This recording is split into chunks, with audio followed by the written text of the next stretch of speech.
I'd like to call the meeting to order. It's July 15th, 2021. This is the Lancaster EDA. We have a pretty full agenda today, and I just noticed our clock in the back's a few minutes slow, so we're starting a couple minutes late, so I'll be quick. First of all, Glenn, do we have anyone by Zoom that we need to ask into the meeting? I've got one attendee that goes by the name of Brand Fisher.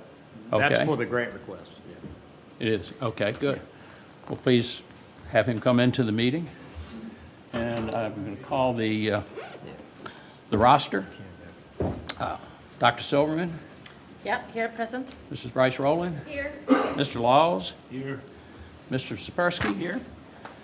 Mr. Saunders cannot make it this morning, and Mr. Rice is not here. We do have a quorum, so let's get the meeting started. First of all, for you all that have not met Don Gills, the county administrator, he has more things in the air than any person I've ever met. Fortunately, that's all documented by Crystal Way, who does an incredible job for the county, and our IT guy, Glenn Rowe, has been the busiest man this year with Zoom calls, probably more than he ever thought he'd do in his lifetime. We do have presentations this morning for grantees, and we're going to go ahead with those right away. Any of the grantees, do any of you have to leave within the next 45 minutes? Because we only have 45 minutes. So I will go ahead and call the first grantee. It's from Gander Design, Mike Stevens.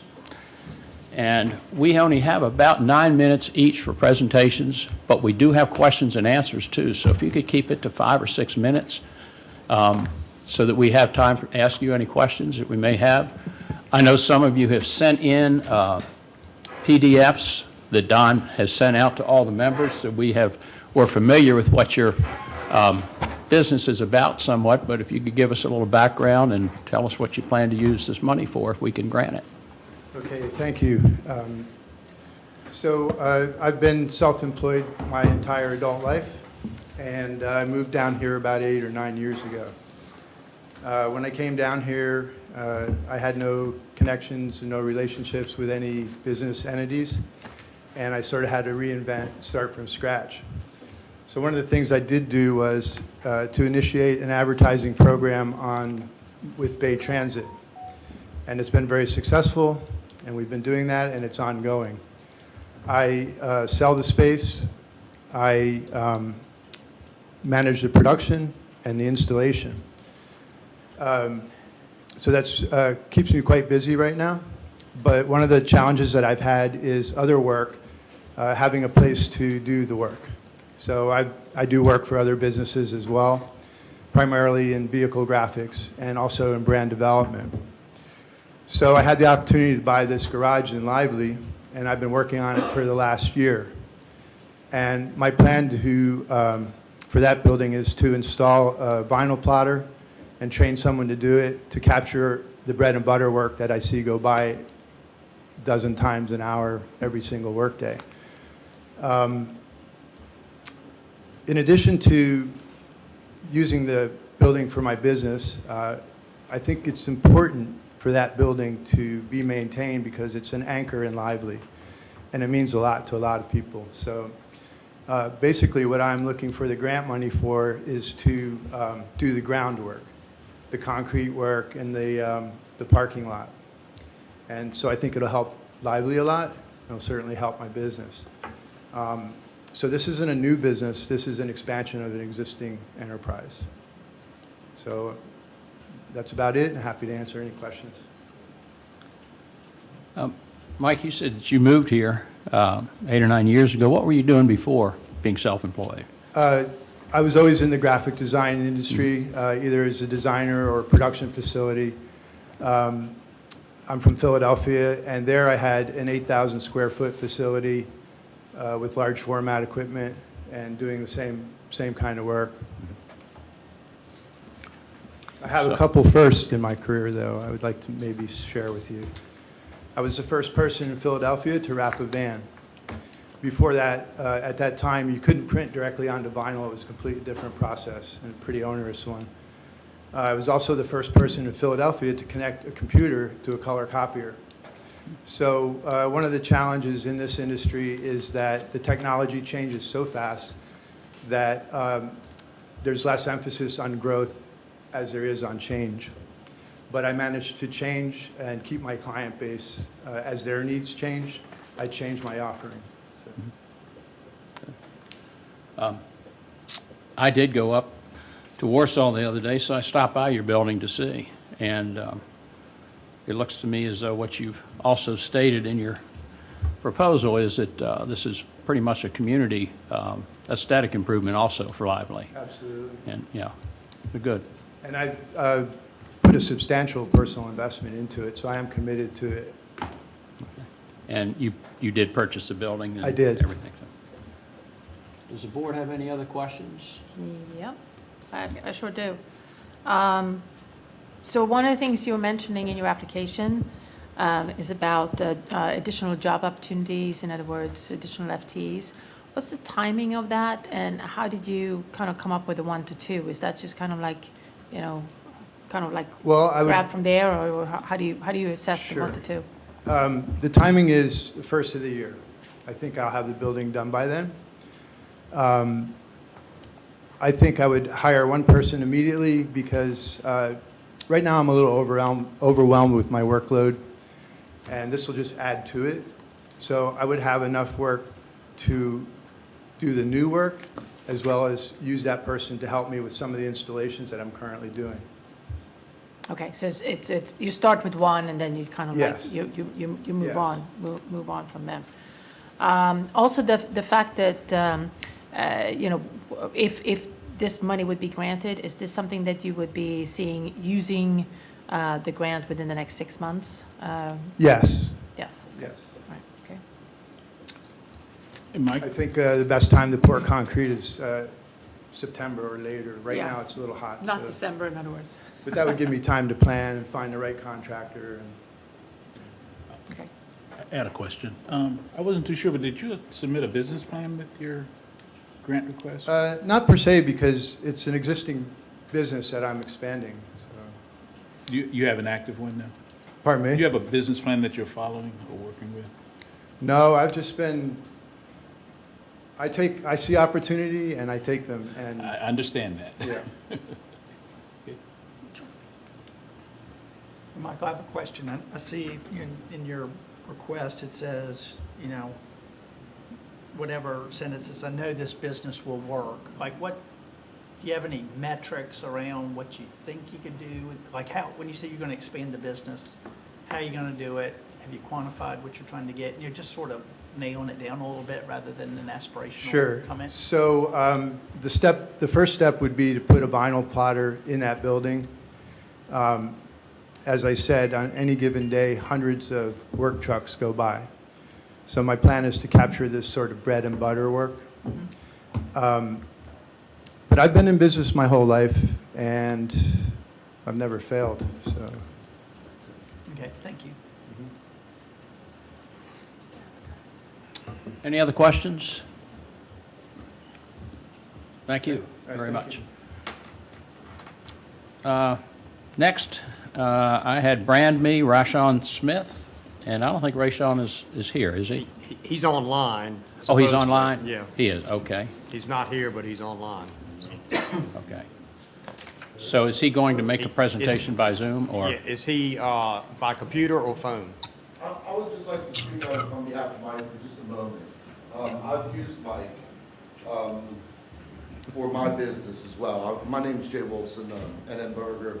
Okay, I'm talking a little bit about ideas of economic development, but just because Mike was here, he put up my love mural in my Tappahannock location, the largest one in Virginia. It's like 40 foot by 20 feet high. I mean, it's massive, it draws business, and it's certainly been very helpful to my business.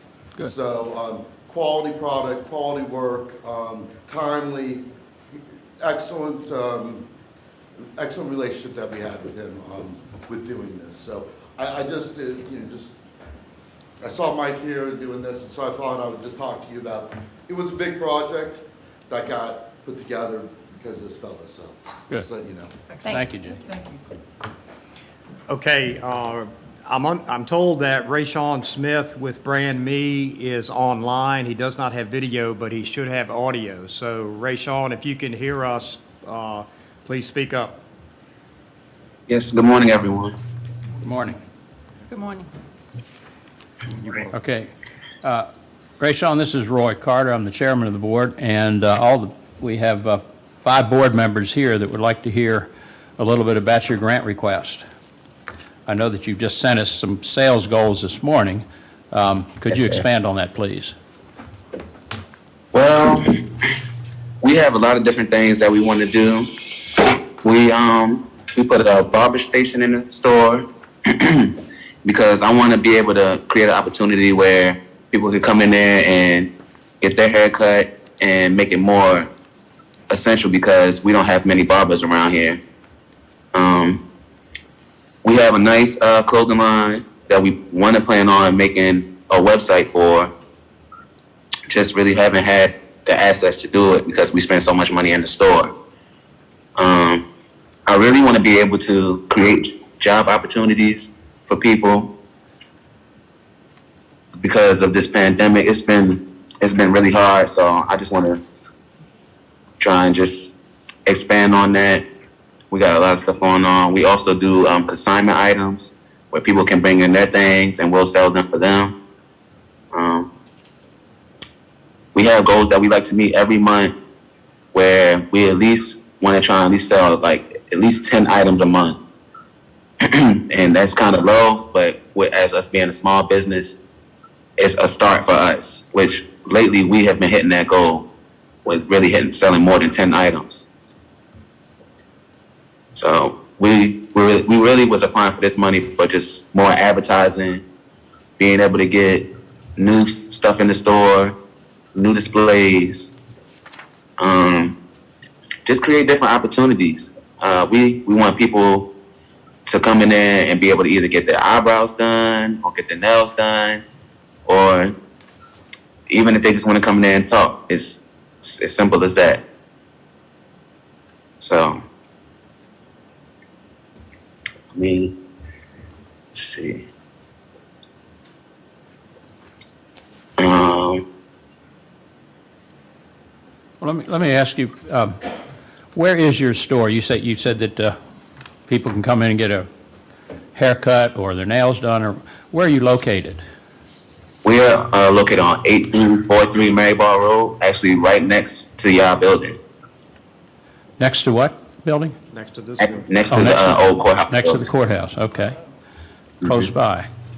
How long have you been open in that store? We've been open for like 3 months now. About 3 months now. And it's been doing pretty well so far. Could you help us understand the business model a little bit more? Because I think you said that you also offer barber services and aesthetic services, but what are you selling? What is the business, the primary business? Just mainly clothing, merchandise, accessories for women. It gets as small as underwear for men or women. We range from that type of stuff.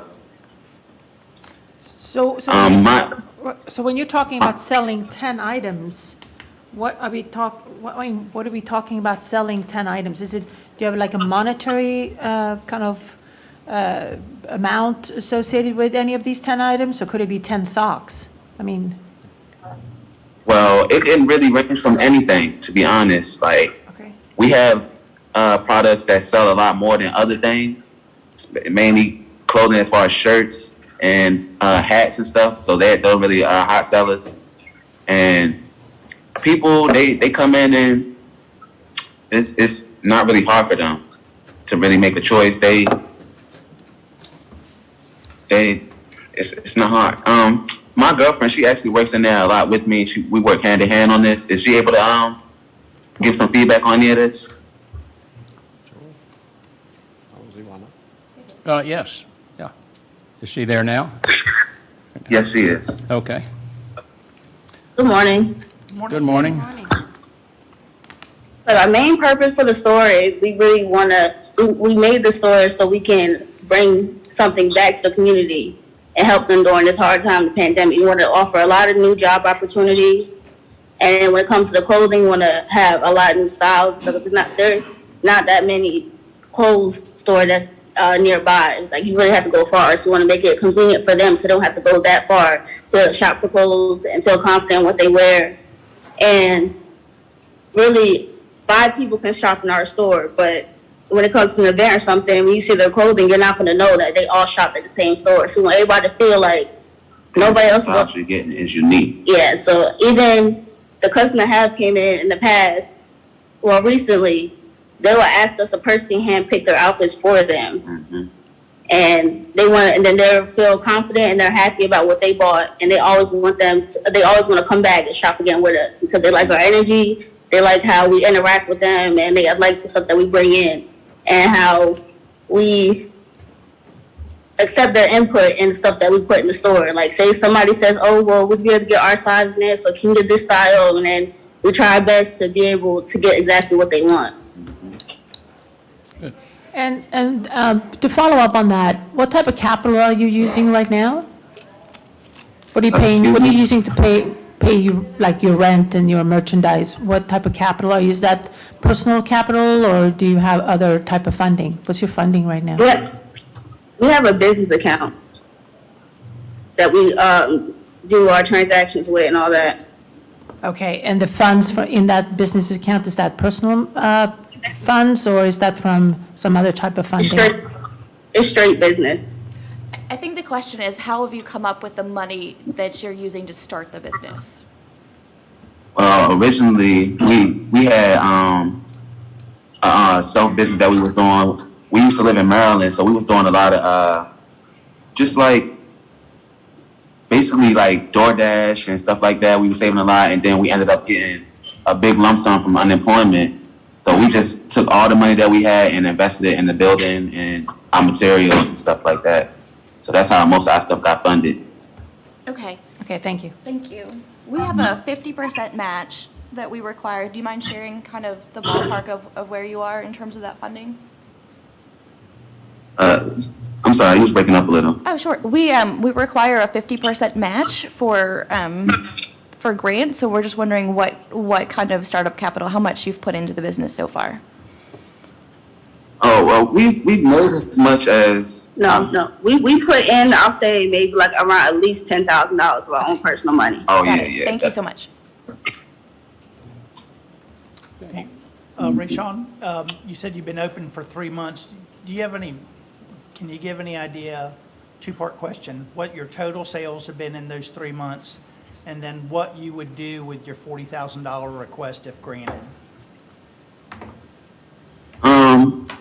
Within a month, we'll make like, I'd say like $2,000 to $3,000.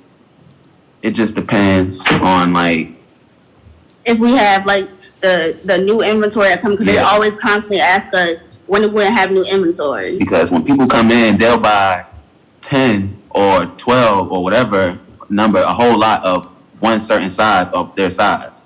So once it's gone, it's basically gone. We have to spend the money that we made to get more material back.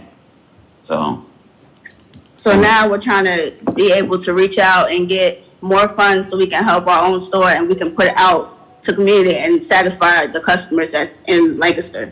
So like our sales report from May through July, our gross sales are $3,196. We made 51 sales.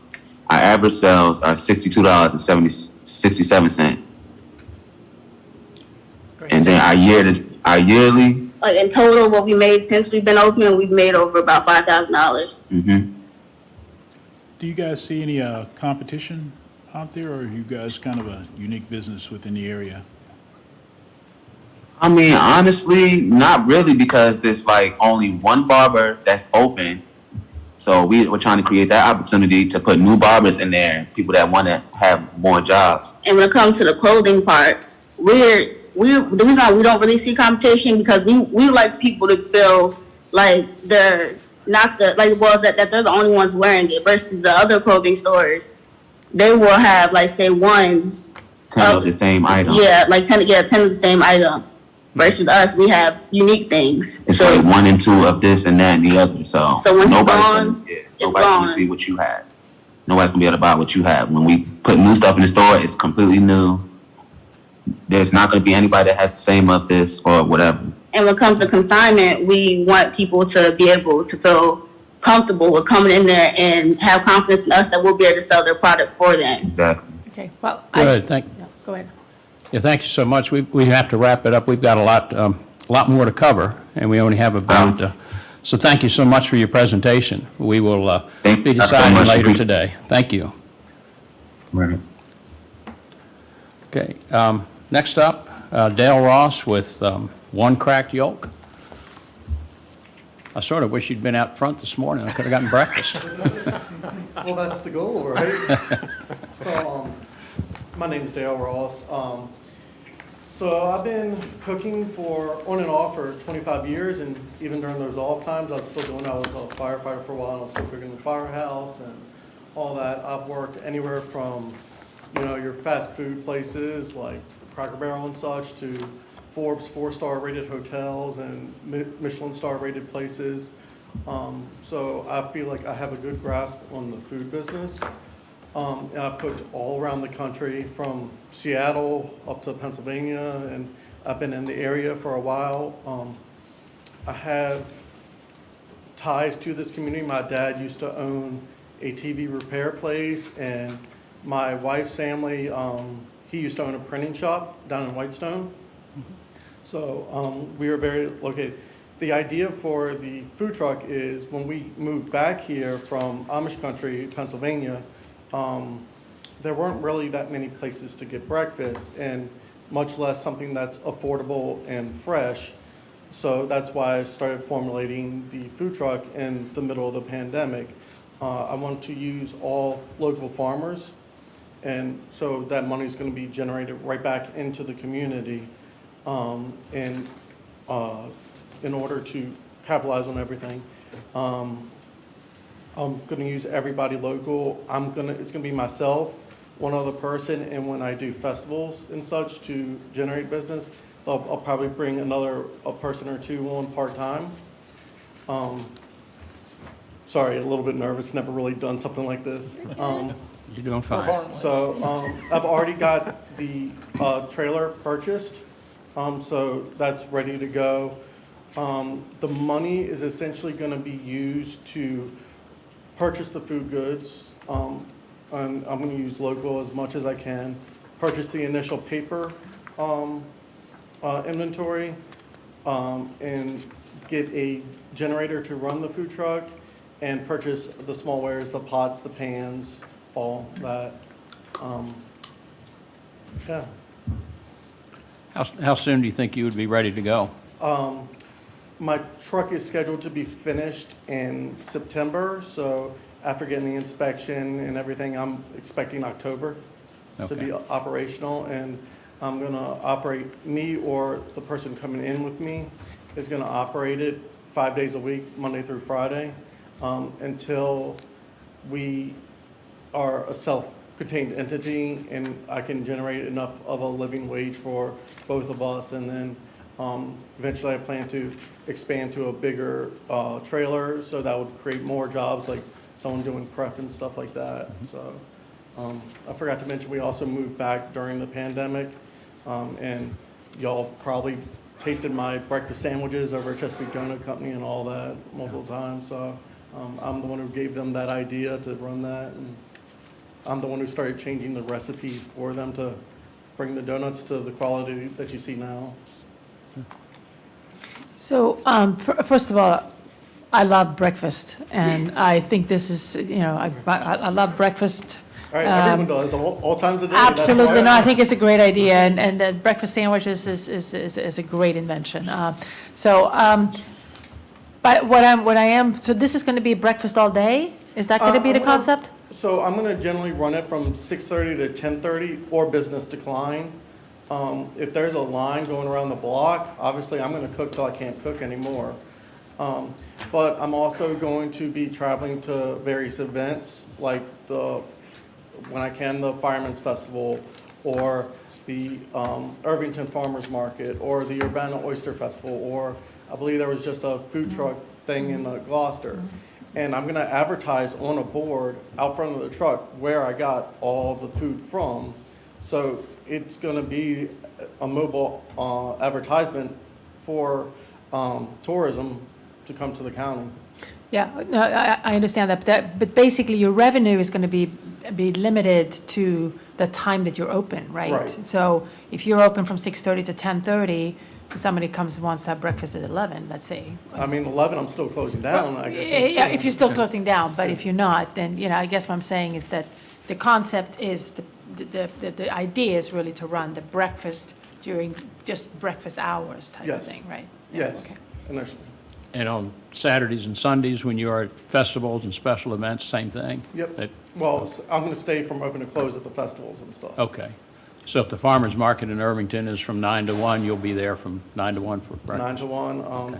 I've already talked to the manager over at Tractor Supply when they're doing their thing on the third Saturdays about coming there, and she'll have me. Someone wants to start a farmer's market in Gloucester on Saturdays as well.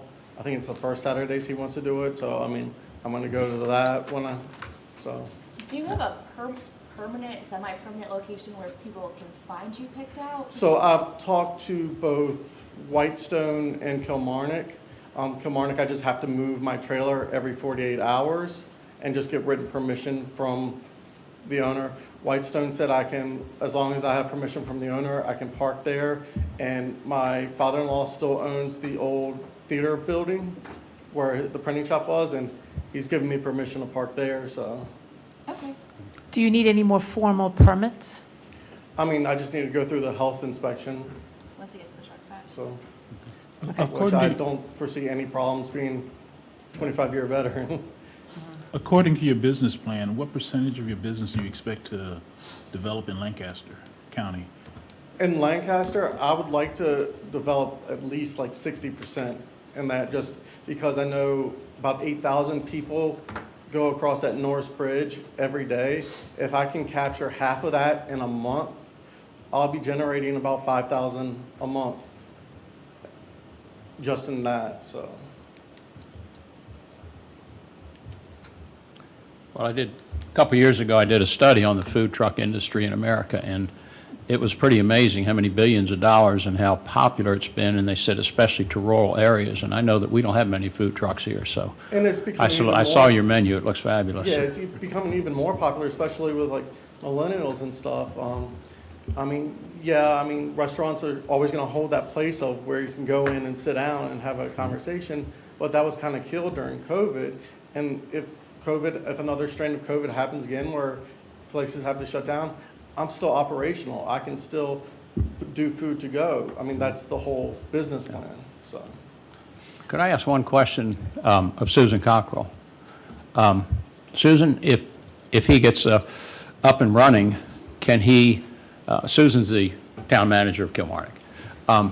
Is there a place in Kilmarnock during certain festivals, like at the park, when they have things that food trucks can come and he can keep hopefully a Lancaster-centric business going Yeah, here? he can. We have a lot of opportunities in Kilmarnock for either mobile vending, as he's talking about earlier, just about locations, and that's just part of our code about where food trucks can set up.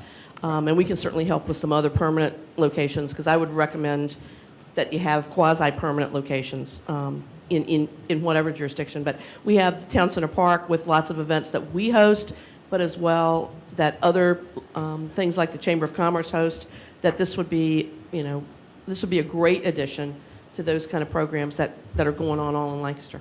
Okay, good, thank you. So, yes, sir. Do any of the board members have any questions more? I just have a comment, and kind of goes to some of the questions that have been asked here about, what's the percent of the business that you envision in Lancaster? Because this is a Lancaster Right, type I understand. of economic development authority, so obviously we want to fund things that happens in Lancaster. So my only concern really is, and then maybe you can speak to that very briefly, is, you know, you take your food truck and you drive over to Gloucester, or, you know, and then you can do the same thing over there while being funded from Lancaster County. Well, one is the mileage that I'll be putting on that trailer, and the more mileage I create, the more I have to get it repaired, and I want to keep that repair budget as low as I can. Like, right, I'm going to be budgeting for repairs. I want to do that. I live in Lancaster. I mean, most of my roots are tied to Lancaster, so most of that time, if I can stay here, I'm going to be here.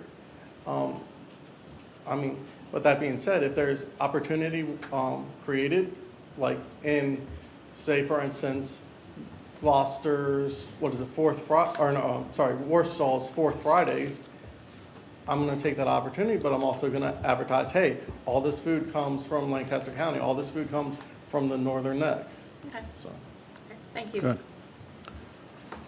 Dale, thank you very much for your Thank you. presentation. Thank you. Okay, next is Northern Neck Fitness, Andre Ashley. I know Mr. Ashley had sent out, I think, a PDF, or Don had sent out a PDF of your business plan and what you're doing. So thank you.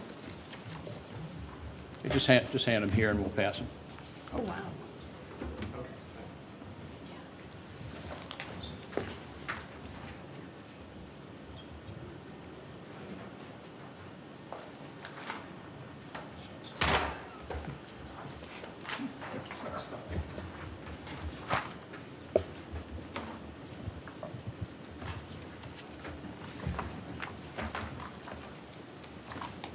Okay. Well, good morning, everyone. Good morning. And thank you for seeing me today. I'm standing in front of you to seek an approval for my grant. My name is Andre Ashley, and I am the owner of Northern Neck Fitness. I've been in business for over 20 years, either running a gym or owning gyms. And I started in Washington, D.C. 25 years ago. Moved to Northern Virginia, had a successful business of Total Training Fitness. Website is totaltrainingfitness.net. So what I want to bring in here is, I want to bring in a new excitement for fitness. I want to bring in jobs. I want to bring in revenue. I want to start a place that's about 4,000 to 6,000 square feet. And I'm working with Mr. Kirkendall, local realtor. He's going to either help me find to rent a place or buy a place.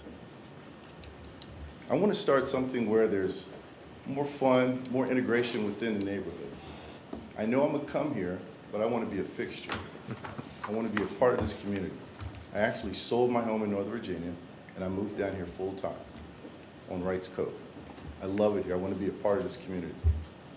I want to have free classes at your beautiful park, like once a week, math classes. I want to have kayak runs. I want to have the 1 mile runs. I want to bring in a lot more community activity with the younger crowd. And also, everybody says jobs. Jobs will come with my facility. Revenue will come.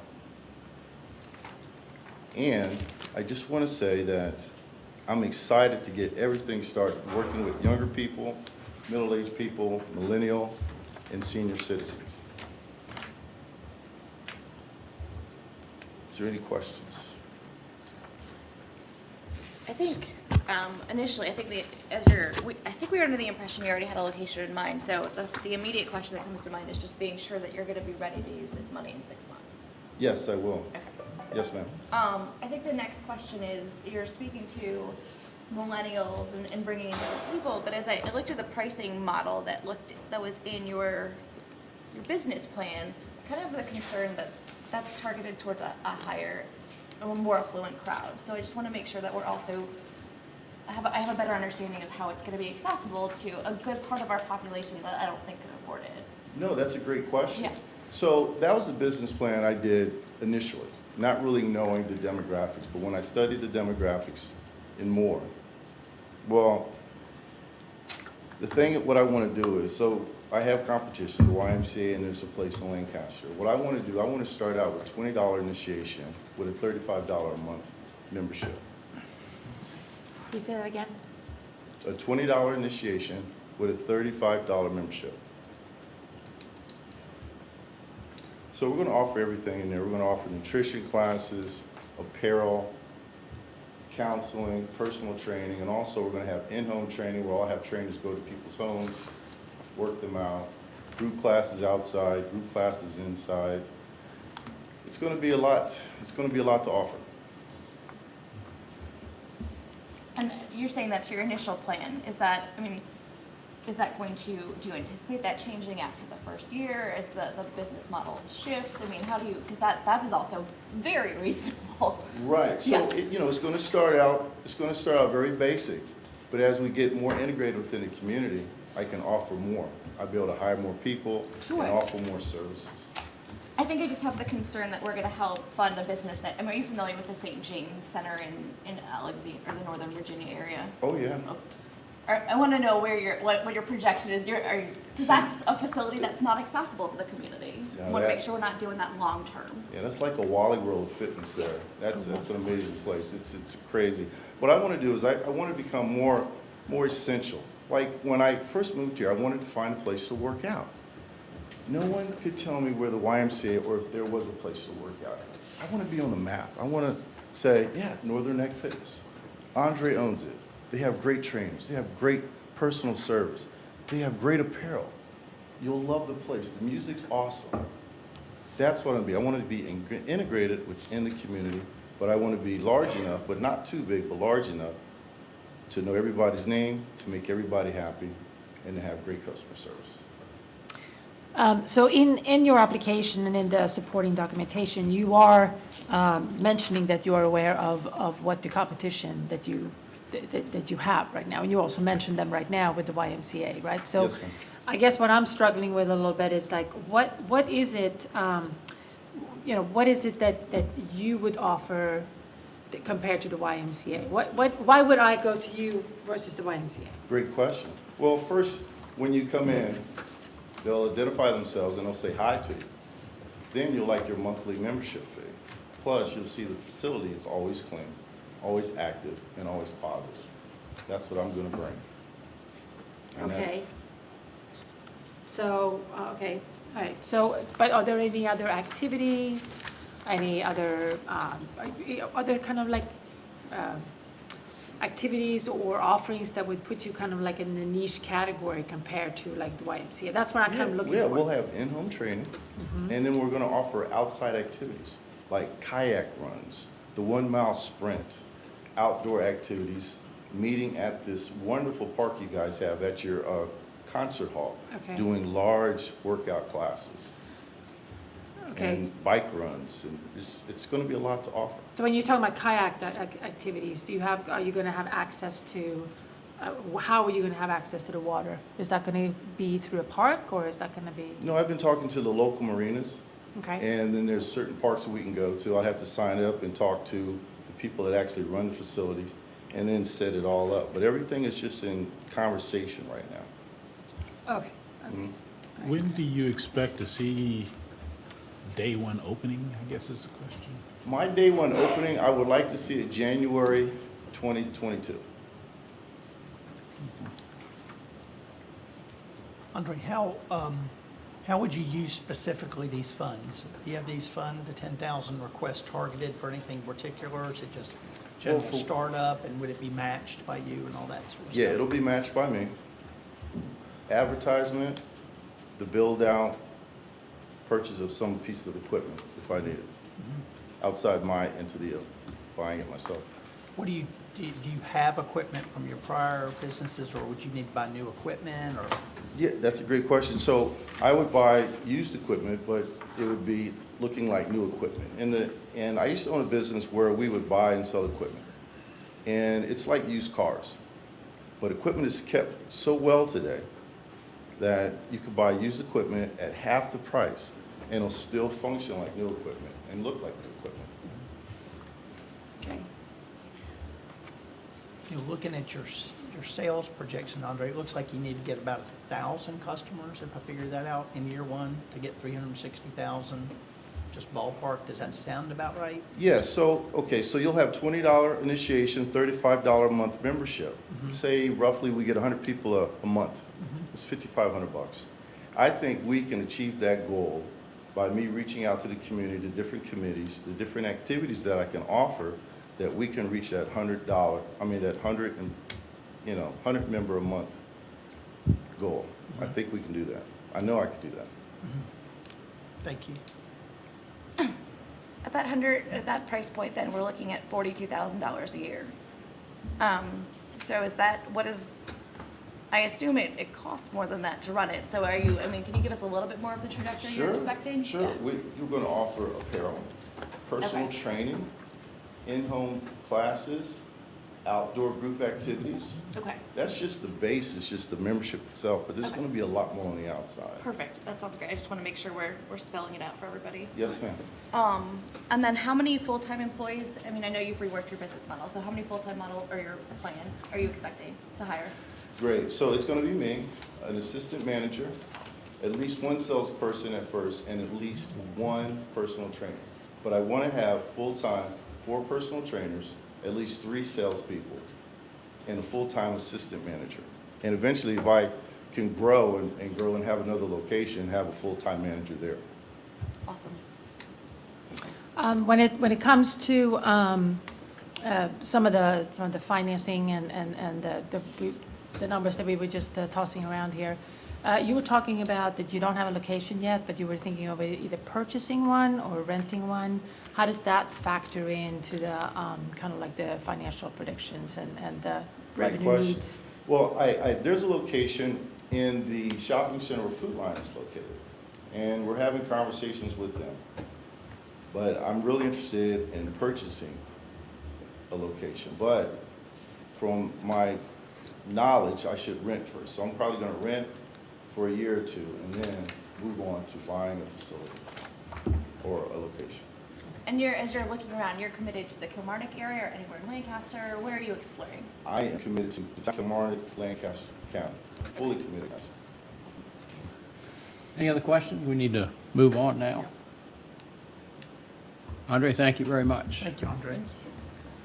Sorry, guys, a little nervous. Oh, you're right. No. You did fine. Okay. We're nervous too. Good point, Michael. Okay. Next, we have Sail and Surf, Mr. Claiborne Dingledine. Good morning. Welcome. Thanks for having me. My name is Claiborne Dingledine. I'm owner and captain of Sail and Surf Adventures.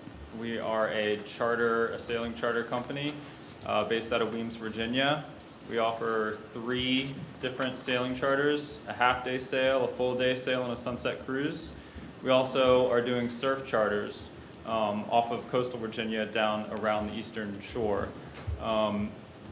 So we operate off of a 1968 36-foot sailboat that I found in Deltaville 4 years ago.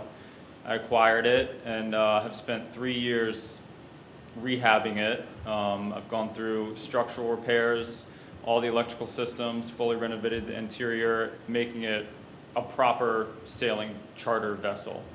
The last leg in this preparation is replacing the inboard diesel engine. I've self-funded the project, the company so far, done digital marketing, built a website, we're have a place in the local marina in Weems, done all the repairs, and I have set aside $15,000 to put towards an engine replacement. Right now, the estimate is coming in at $22,000, so I'm looking for $10,000 from the EDA to help me match funds and do that.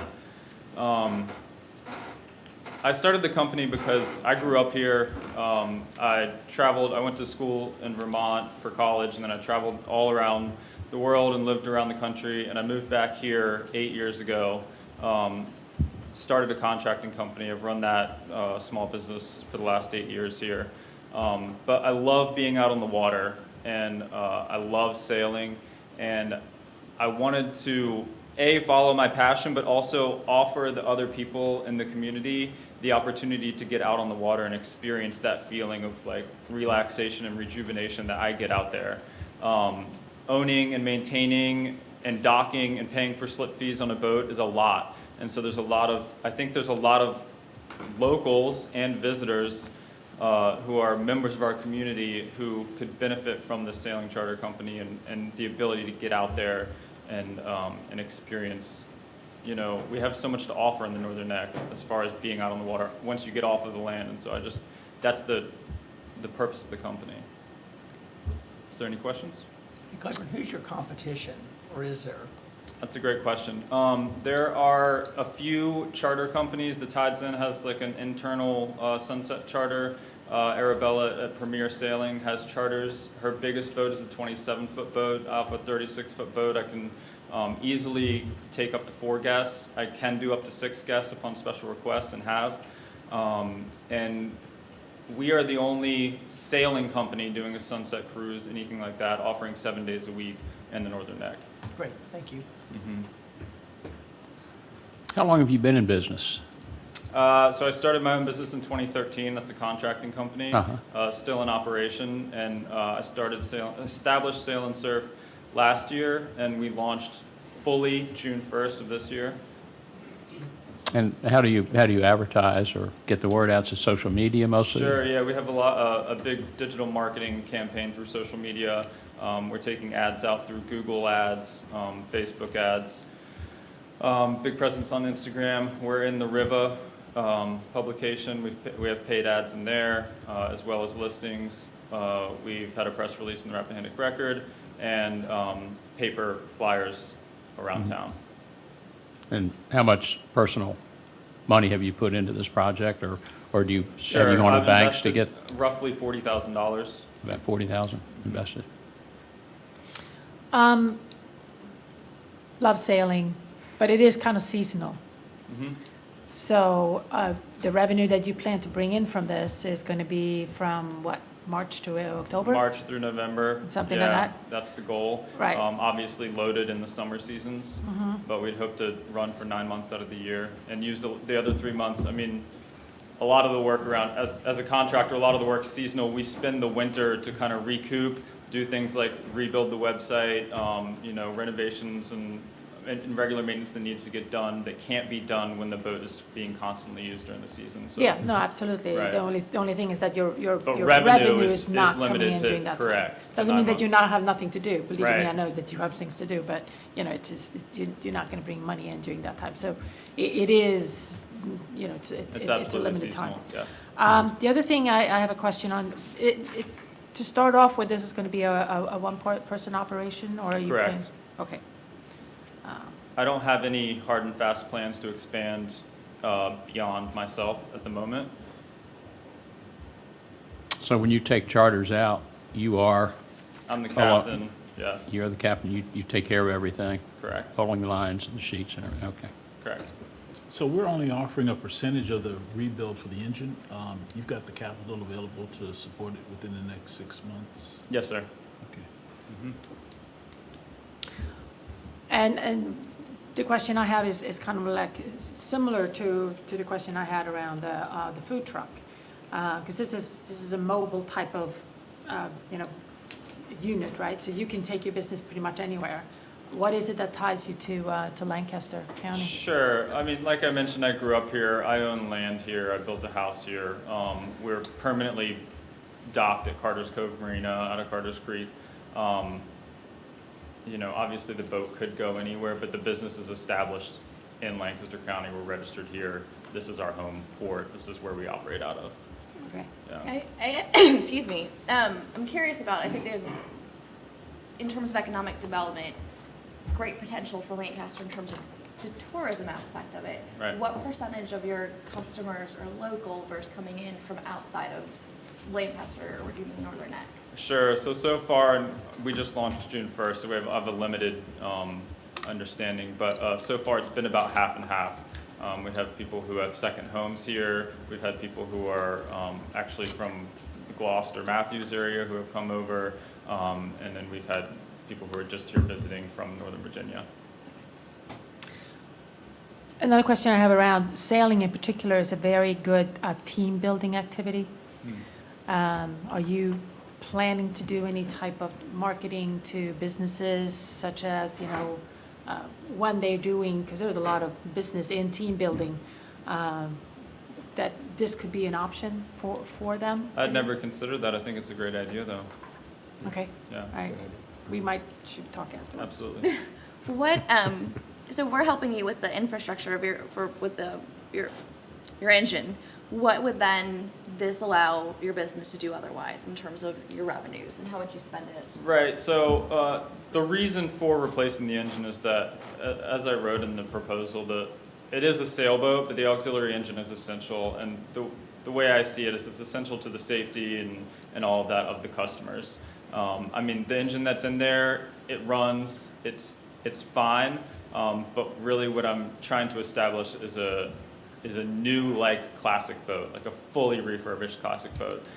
So essentially, it's not adding anything it's not creating any more revenue than I already have set up, but it's establishing a baseline for the next 10, 15 years. Sure. All right, did that answer your question? I think, let me try and rephrase it. So it's a concept of opportunity cost of sorts, although that's more time related. But since you're spending this money, you're not having to spend as much money on the engine now. How are you going to invest it back into the business and the county, the money that we would give you in a grant in terms of, so since you don't have to spend it, what will you do instead? Oh, that's interesting. Well, I think I would spend it marketing and providing, establishing the company more in the Northern Neck so that people know about it, so that people who come here through Airbnb or whatever, they're able to see that in an Airbnb experience, you know, to essentially increase sales for the company. Okay. And just to clarify, without the diesel engine, you don't have an engine at all, is that correct? No. Correct. Right. I currently have a diesel engine installed, so what I'm looking to do is replace the current. Replace it, okay, Mhm. but it's functional. It's functional as it Okay. is, yes. It's Gotcha. near the end of its life. Ah, gotcha. Mhm. Good, thank you so much. Thank Okay. you. Thank you. Thank you. Thank you all for presenting. We're going to go ahead with our agenda, and you all can take off now, and we will let you know. I'm sorry. Yeah. And so you all can leave now. Thank you for your presentation. We appreciate it. We will contact you and let you know what our decisions are. You're also welcome to stay, though, if you'd like to. Okay. Okay. Okay, all right. You're so open-hearted. I mean, to learn what Jay has to say.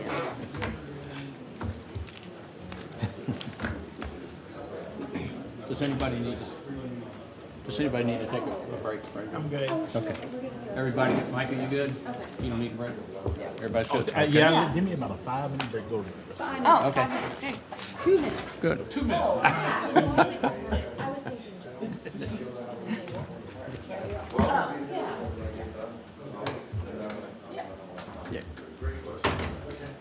I'm very excited about what you're doing. Like, I think the idea of a more community-oriented fitness program that's bringing people of all types. Jay, we'll get started in just a minute. Do you need to take a break or anything? There's restroom back here? Okay, we're good? All right. Good stuff to help you out. That's why I wanted you to be here. You're right. Yeah, I went to, I had to go to Tappahannock on Tuesday and saw your big sign. Yeah. Yeah. Yeah, you did some good marketing out there. You got a sign. great location. Doesn't matter how good your food is, nobody shows up and eats it. You gotta draw them in. Right. Anybody that has to go over that bridge has got to go right past you. It's a good looking shop. Oh, And I have stopped there, but I don't get there very often, obviously. You make a good product. but I think we need to clarify. Yeah. Because I think, I don't know. Okay, Jay, you're going to be up next. And thank you so much for coming. It's Jay Wolfson, the owner of NN Burger, formerly Northern Neck Burger, but now NN. That's right, and then the Northern Neck, we're still holding tight to that, we're looking to expand, but, COVID got a little bit weird on us, so. Well, I appreciate being invited. All I can do is kind of just, I'm a lot like some of these guys that came in today, which was cool to hear, and look for support from the government to help them. Because I'll say, I've had mixed reviews on, not necessarily this place, but government in general in some other districts. I started much like them, 13 years ago. No job, come down here, and fought my way through opening a restaurant in Northern Neck. At the time, everybody, boards, as far as health department, the locals helping me find a place and supporting me throughout the whole process. And, it's been an awesome ride. I love this area. I bought a home now. I live in Fleets Bay. I was living at my in-laws' place. That was part of my support that I had to be able to do my business and start it. So everyone needs that support at some point to start something from scratch. But I really want to talk about how we can continue to grow this area. I mean, we've got an incredible opportunity right now. I know everybody's talking about that. Never seen anything like it. I came down here, like I said, 13 years ago, and I was, focused on marketing. I believe the restaurant business is four things. Great food, great service, great atmosphere, and great marketing. Those four things. It's four legs that hold the table up, right? So it's got to be as strong for each one of those as one. So if my marketing's not good, I'm going to fall. My service not good, etc. So I've made it a major ordeal in my business plan, my structure, and I think you've all seen the marketing. This pandemic really allowed us to shine. We just didn't back down. We stayed true to it. We followed the guidelines and the ups and the downs and the toilet paper thing. Who knew that giving away toilet paper with takeout would save my business, taking care of both ends, crazy as that is. I've been in the food business 30 years. I never thought I would be taking care of both ends. I mean, but whatever. It paid off.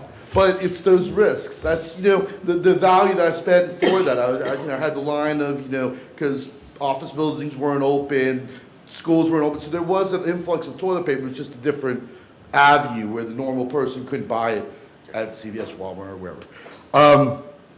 But it was just taking those chances and those things. And so we have a great opportunity right now. I thought for sure when I got down here that NM Burger, Northern Neck Burger, was going to help build this area and grow it. I was like, I'm going to market crazy. I had the commercial and the fireman and all that stuff. And we did all sorts of crazy stuff. And it always stayed the same. 11,000 people never left. They came and go. It's all the same balance. But now it's really growing. It's incredible. People escaped the cities and we were more free here. Yeah, we were following CDC laws, but it wasn't the same kind of craziness that was out there. And so they escaped here. And my business is, from 2019 to where I am today, both locations, roughly, I'm going to say this location particularly, the Kilmarnock location, is up probably 60% over 2019 numbers. And I was already doing well. I'm doing much more well, we'll say, however you want to look at it. Thank you, Lord. The restaurant's a finicky business, like any other business, I guess. So the people are here. They're here. And I'll tell you, there was a lot of good infrastructure that was born here. Why people are coming here versus, Warsaw, it's got the revitalization program going on. I know everyone talks about, this sort of stuff. But they're even driving out here more because of, she's not here right now. I don't know. Susan, Cockrell. She was EDA back in the day, and then she's now, she really put in some great infrastructure to help create why people will rather move here. My wife sells real estate, by the way, Isabel Horsley, so if you're looking for anything. So that gives me another perspective, too, of the clientele and the people that are coming down here. But because of that infrastructure she did so far back, visionary, gambling it, re-updating the website, the River Realm, getting the park, approved. And yeah, that park it was doing a few things with the live music and all that, but now I drive by every day. There's people at that splash pad every day I go by there. Kids, grandparents bringing the, kids and all that. Compass came in, certainly, Patterson, I mean, Julian, incredible guy, really kind of helped spawn that area. So, all those things are kind of playing together. And then when people, we got the hospital down there. And so there's, health care for that. And I think, some of these guys will say, millennials, not yet. We're a strong retirement moving community, maybe on the younger side of retirement now, because some people can work from home. So at the last 10 years or 5 years of living, instead of living in the city, they can remotely work from home. I know we have broadband and so forth that's driving down this way, but it's working. They're definitely working towards it. It's been approved, and it's going to help. It might be another year, but it's definitely gotten better than when I moved here, 8 years ago. So what I can tell you that I know that works, when something works, throw fire on it, okay? Like my billboards in Tappahannock, I know that's not for here. I did all sorts of marketing. I spent all sorts of money, in the app, Slick magazines, to House and Home, to, the local, radio ads, and, you just start throwing stuff out there, right, when you're marketing. And you find out what really works and what doesn't. And how do you know what works? Because marketing is so, a gamble on its own. But what I found really works are these billboards.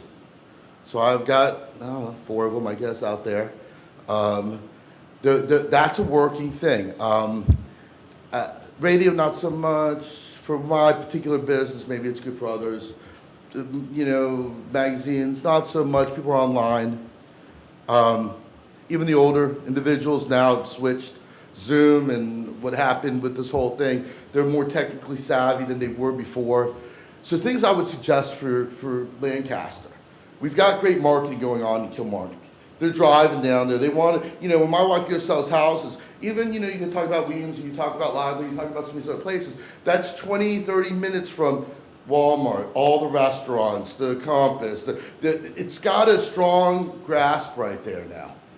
More so than any other place out here. Not that you can't build a Warsaw, you can't build, even Whitestone's coming along with, the donut shop and all those things. And those are great, tight things, but the big thing is you gotta use that fire and spend money on marketing. Spend it on, maybe what the River Realm is, updating your website. Look as sophisticated and as if we were, my business is like, you go into my business and it looks something that you would see in a Richmond or in a, it's still got the Northern Neck vibe, but it's more contemporary. It's more to what the come here's want to see and want to eat. And they don't mind spending the money. They don't. In fact, they're here because they want to have fun and, they're still working. Some of them work from home, but they're still, the cost of living here is way less than what they're used to, period. So spend the money pulling them down here. Don't spend money, I get the streets are done and, maybe beautifying a little bit, but more about updating your website. Marketing, create or support other marketing platforms that are working. If, Susan's got something going great in Kilmarnock, let's spread that word even further and stronger to Northern Virginia or to, the outlying places. Let's make those festivals like what the Oyster, what Urbana did with the, Oyster Festival. We could totally blow that away. We got the boys camp. We got so many great things. One thing we are missing, big time, and we're missing out big, because this is hurting our business. This is hurting all of our businesses. Not having a public boat ramp, a good one. One that people, because right now all the waterfront property's gone, right? Pretty much. I mean, it's definitely going way up. But you still have the people that maybe aren't the second homes but want to move down here, and they're the second tier down. They can afford an inland property and afford a boat, but there's no place for them to really. I mean, I've been to the marinas out here with the boat launches, and I love Clay dearly, but that trying to make his ramp is a tough one, and I'm just putting a jet ski in. Having a real boat ramp would be like a Compass or a park that has live music to it. I'm talking, at least 4 bays. I'm saying let the strip pull in. You could even charge people $10 to park there for the day. You could have vending machines there.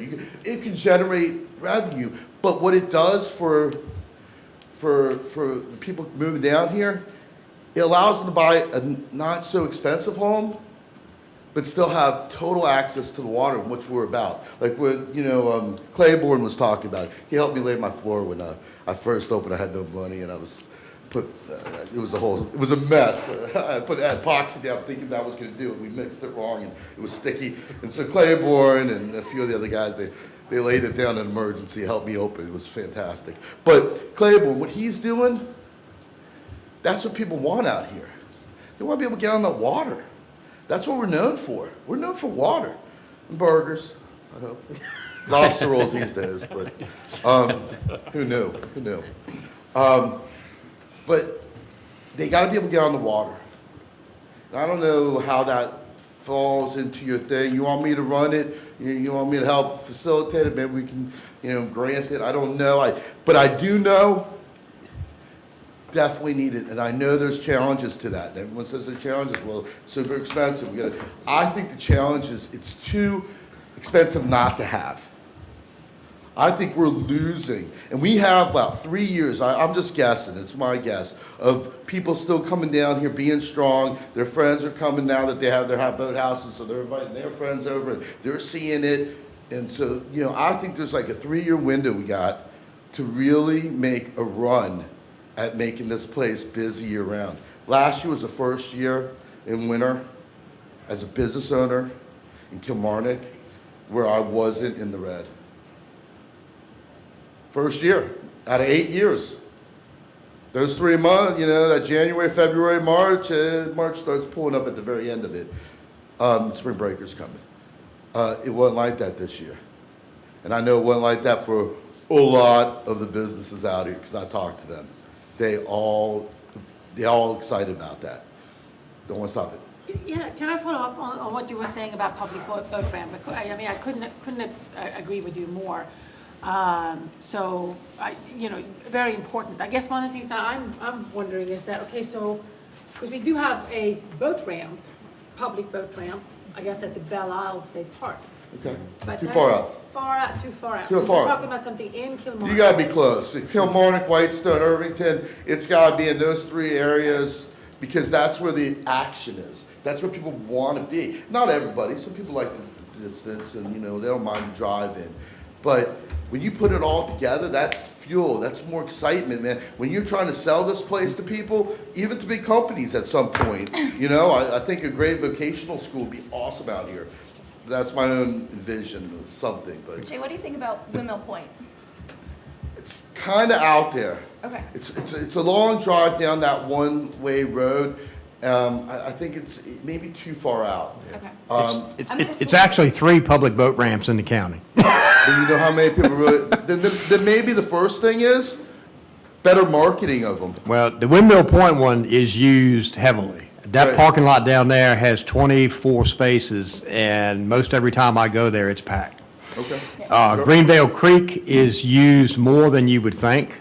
I Name mean, of it? it's like 5 or 6 trailers there every time I go down there. Greenvale Creek. And then the one at Belle Isle, I think you have to pay $3 to go in or something and use that, but that's actually a double boat ramp. So I hear what you're saying. I think we need a public boat ramp on the Currituman River because we don't have one there currently. And several marinas offer people, access to use their boat ramps for a fee. So not disagreeing with what you're saying, just listen, adding all I to it. can tell you is from what I know of being to come here myself, talking to people that come into my restaurant, my business, hey, where's the boat ramp?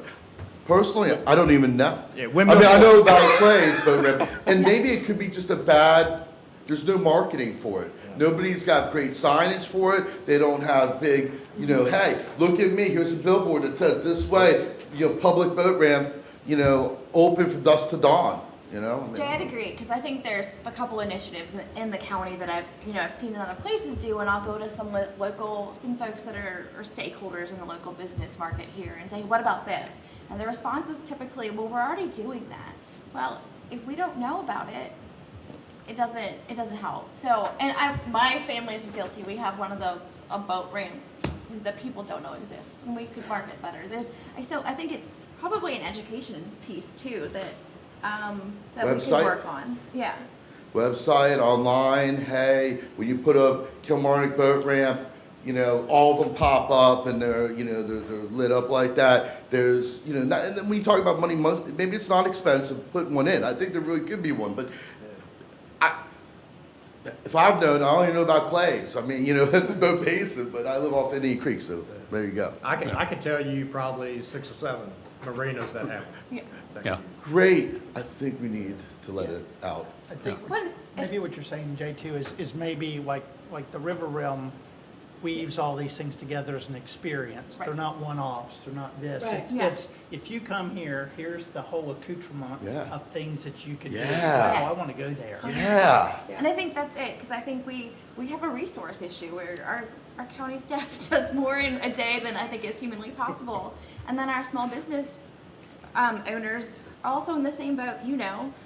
So I think we need a resource to help people create that experience and help educate the small business owners that these things exist. So do you have ideas? Well, I mean, you know, listen, that we talked about, like, you know, there's these interfaces that, you know, we could put in town, like, start with Kilmarnock, for instance. We could put a kiosk booth that's a touch screen booth that you touch, and you show up to it, and you're interested about boating, and you hit a button, and it takes you to all things about boating in the area. You want food, it tells you all the things of trolley. You touch it, the trolley shows up, and it could, you know, and it's uploaded constantly. Like when I look at websites, how old is it? Who's overseeing it? Who's taking it seriously? Look, I'm a private business guy. And I've updated my website 4 different times in 8 years because it's so important. And I'm not saying that, you know, that's to spend on money I spend on like my app, or, you know, one of the things that people like about me is my technical savviness, I guess, of being, you know, I'm not doing much more than they're doing in the big cities, but I'm just doing it out here. And so I take that, you know, having an app, and I just re-updated my app. I just re-updated, you know, I constantly reinvest in the infrastructure of technology, and I make more money. Yeah. I'm more busier. Like we talk about, like I spend, you know, I do an email blast. I have like 25,000 email people because I have a photo booth in my restaurant. You know, I talk like, you know, and so people put their emails in. So I capture that. So I send out emails every day. I do Facebook posts every day. I spend money on it every day. And I find what works, and I just keep spending more money on it. Where, you know, I'm fortunate because my rent's less, because I'm in the country at both locations. So instead of like just being like, oh man, I got 2%, you know, I'm paying 2.5%, 3% rent a year, which is like crazy. If you live in the city, it's like 6 to 8%, you know. But instead of that, I take that money, in my mind, I use it, and I say, hey, well, if I spend 6% on marketing, I'm still kind of in that same, you know, structured thing, but now I'm really pushing it to get to my customers. So I spend the extra 4 or 5% that I save on rent to marketing. So I'm not really like going crazy, but you know, if everyone spent, you know, 6% budget on marketing, you'd see a big return. I see a huge return on that. So, updating website, staying focused on that, your social media side of it, it's huge. If it's working, throw fire on it.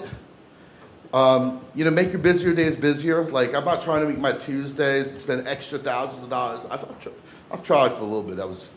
And I realized, oh, well, if I just spend money on Saturdays and Sundays, I already got the staff on, I got the labor on, I already got everything. Why don't make those days like an extra 2 hours busier for those 2 hours, and that's all profit.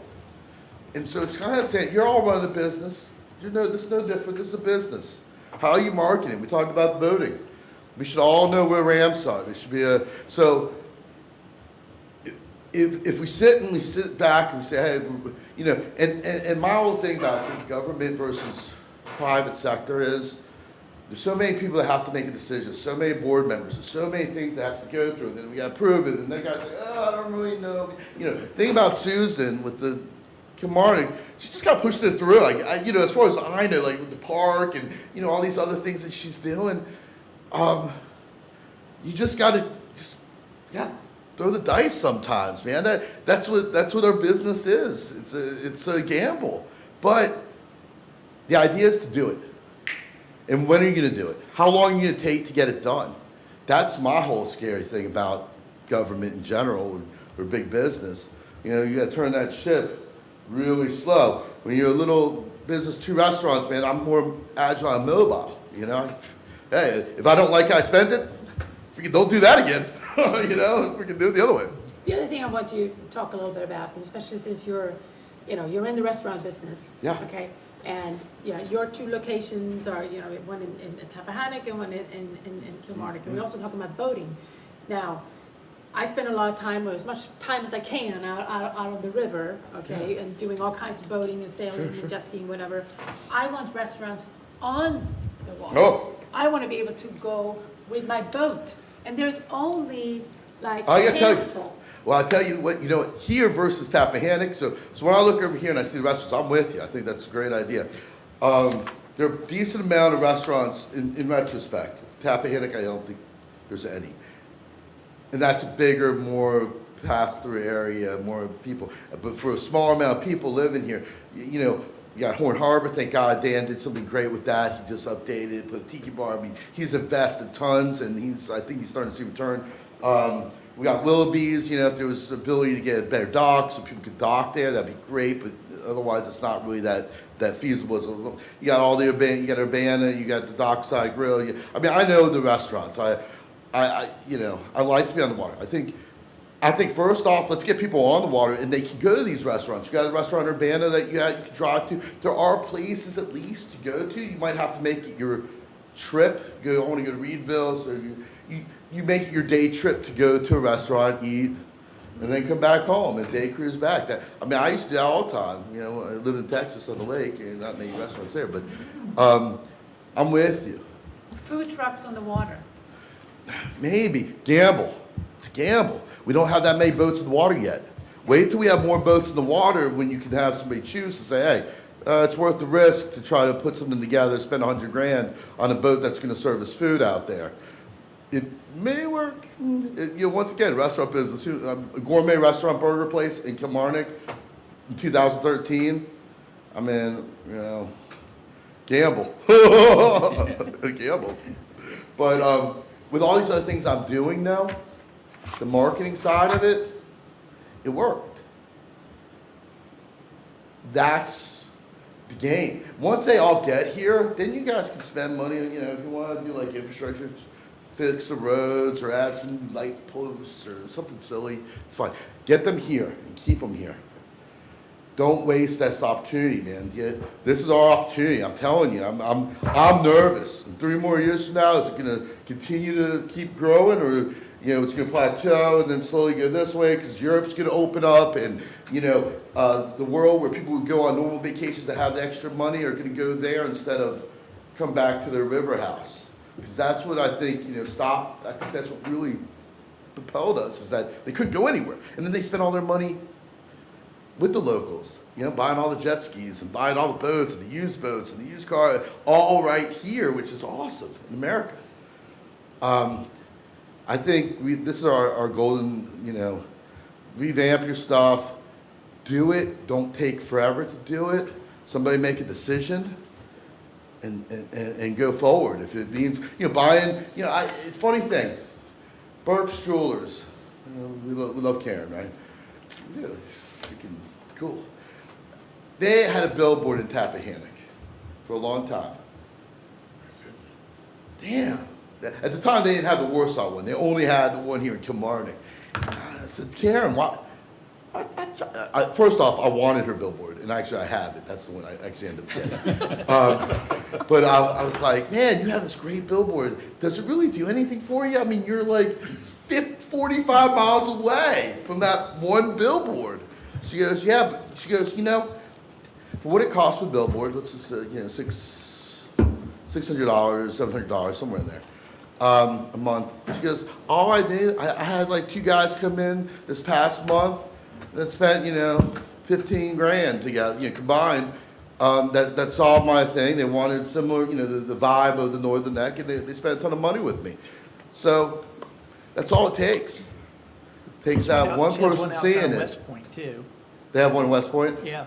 So she's smart about that, because she realizes it doesn't take much to make it a value. For me, all those billboards, I'm spending, I don't know, $2,500, $3,000 a month on billboards. Not on anything else, just billboards. I don't know what that does for my business, but man, I'm busy on every day of the week. Hey, Jay, can I ask, do you think, because I think I don't think anybody here would disagree that more marketing would help. I think it's maybe like a local knowledge base issue or talent That's availability also for here. that. It's What? local. It's a local knowledge base once they get here, they have to come here. Well, I think it's more, actually, I should say resource allocation, right? Okay, all right. So we've got, I don't know if we even have marketing other than what Susan does with River Realm, but for Lancaster. So how could we get the community more involved and the small business owners? Where do you think those opportunities are? Because I don't think anybody would disagree with you that we can market more. I think it's just what are the tangible things that we can do to support this? Tangible things? Yeah. How does the Update your website, get with Kilmarnock and fund them money, throw them, in whatever direction as long as it is marketing. I always told, my food and beverage tax, I'm like, that's a lot of money, right? If you sell $1 million worth of hamburgers and it's 5%, it's 50 grand.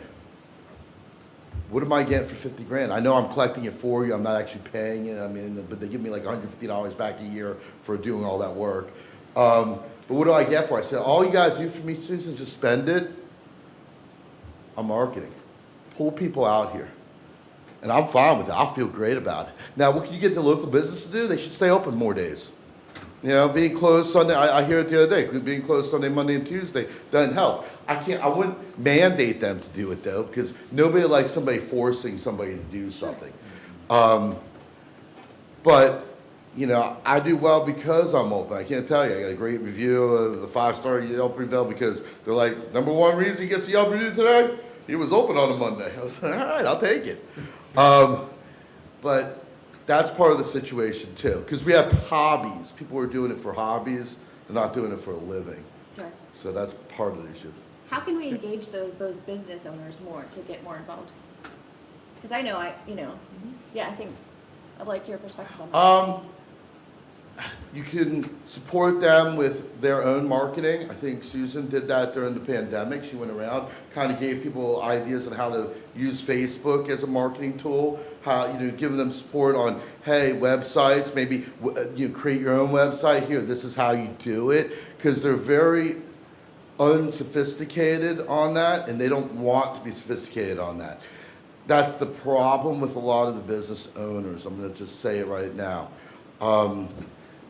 I don't know, more than that, offering them that service would be nice. That would be helpful to them in retrospect, because if they have their own marketing and they're pushing out stuff, that only helps. But I think, having a kiosk for, once they get here, having something like that would be cool. It would look neat in the town, maybe 2 of them, one on one each side of the street or something.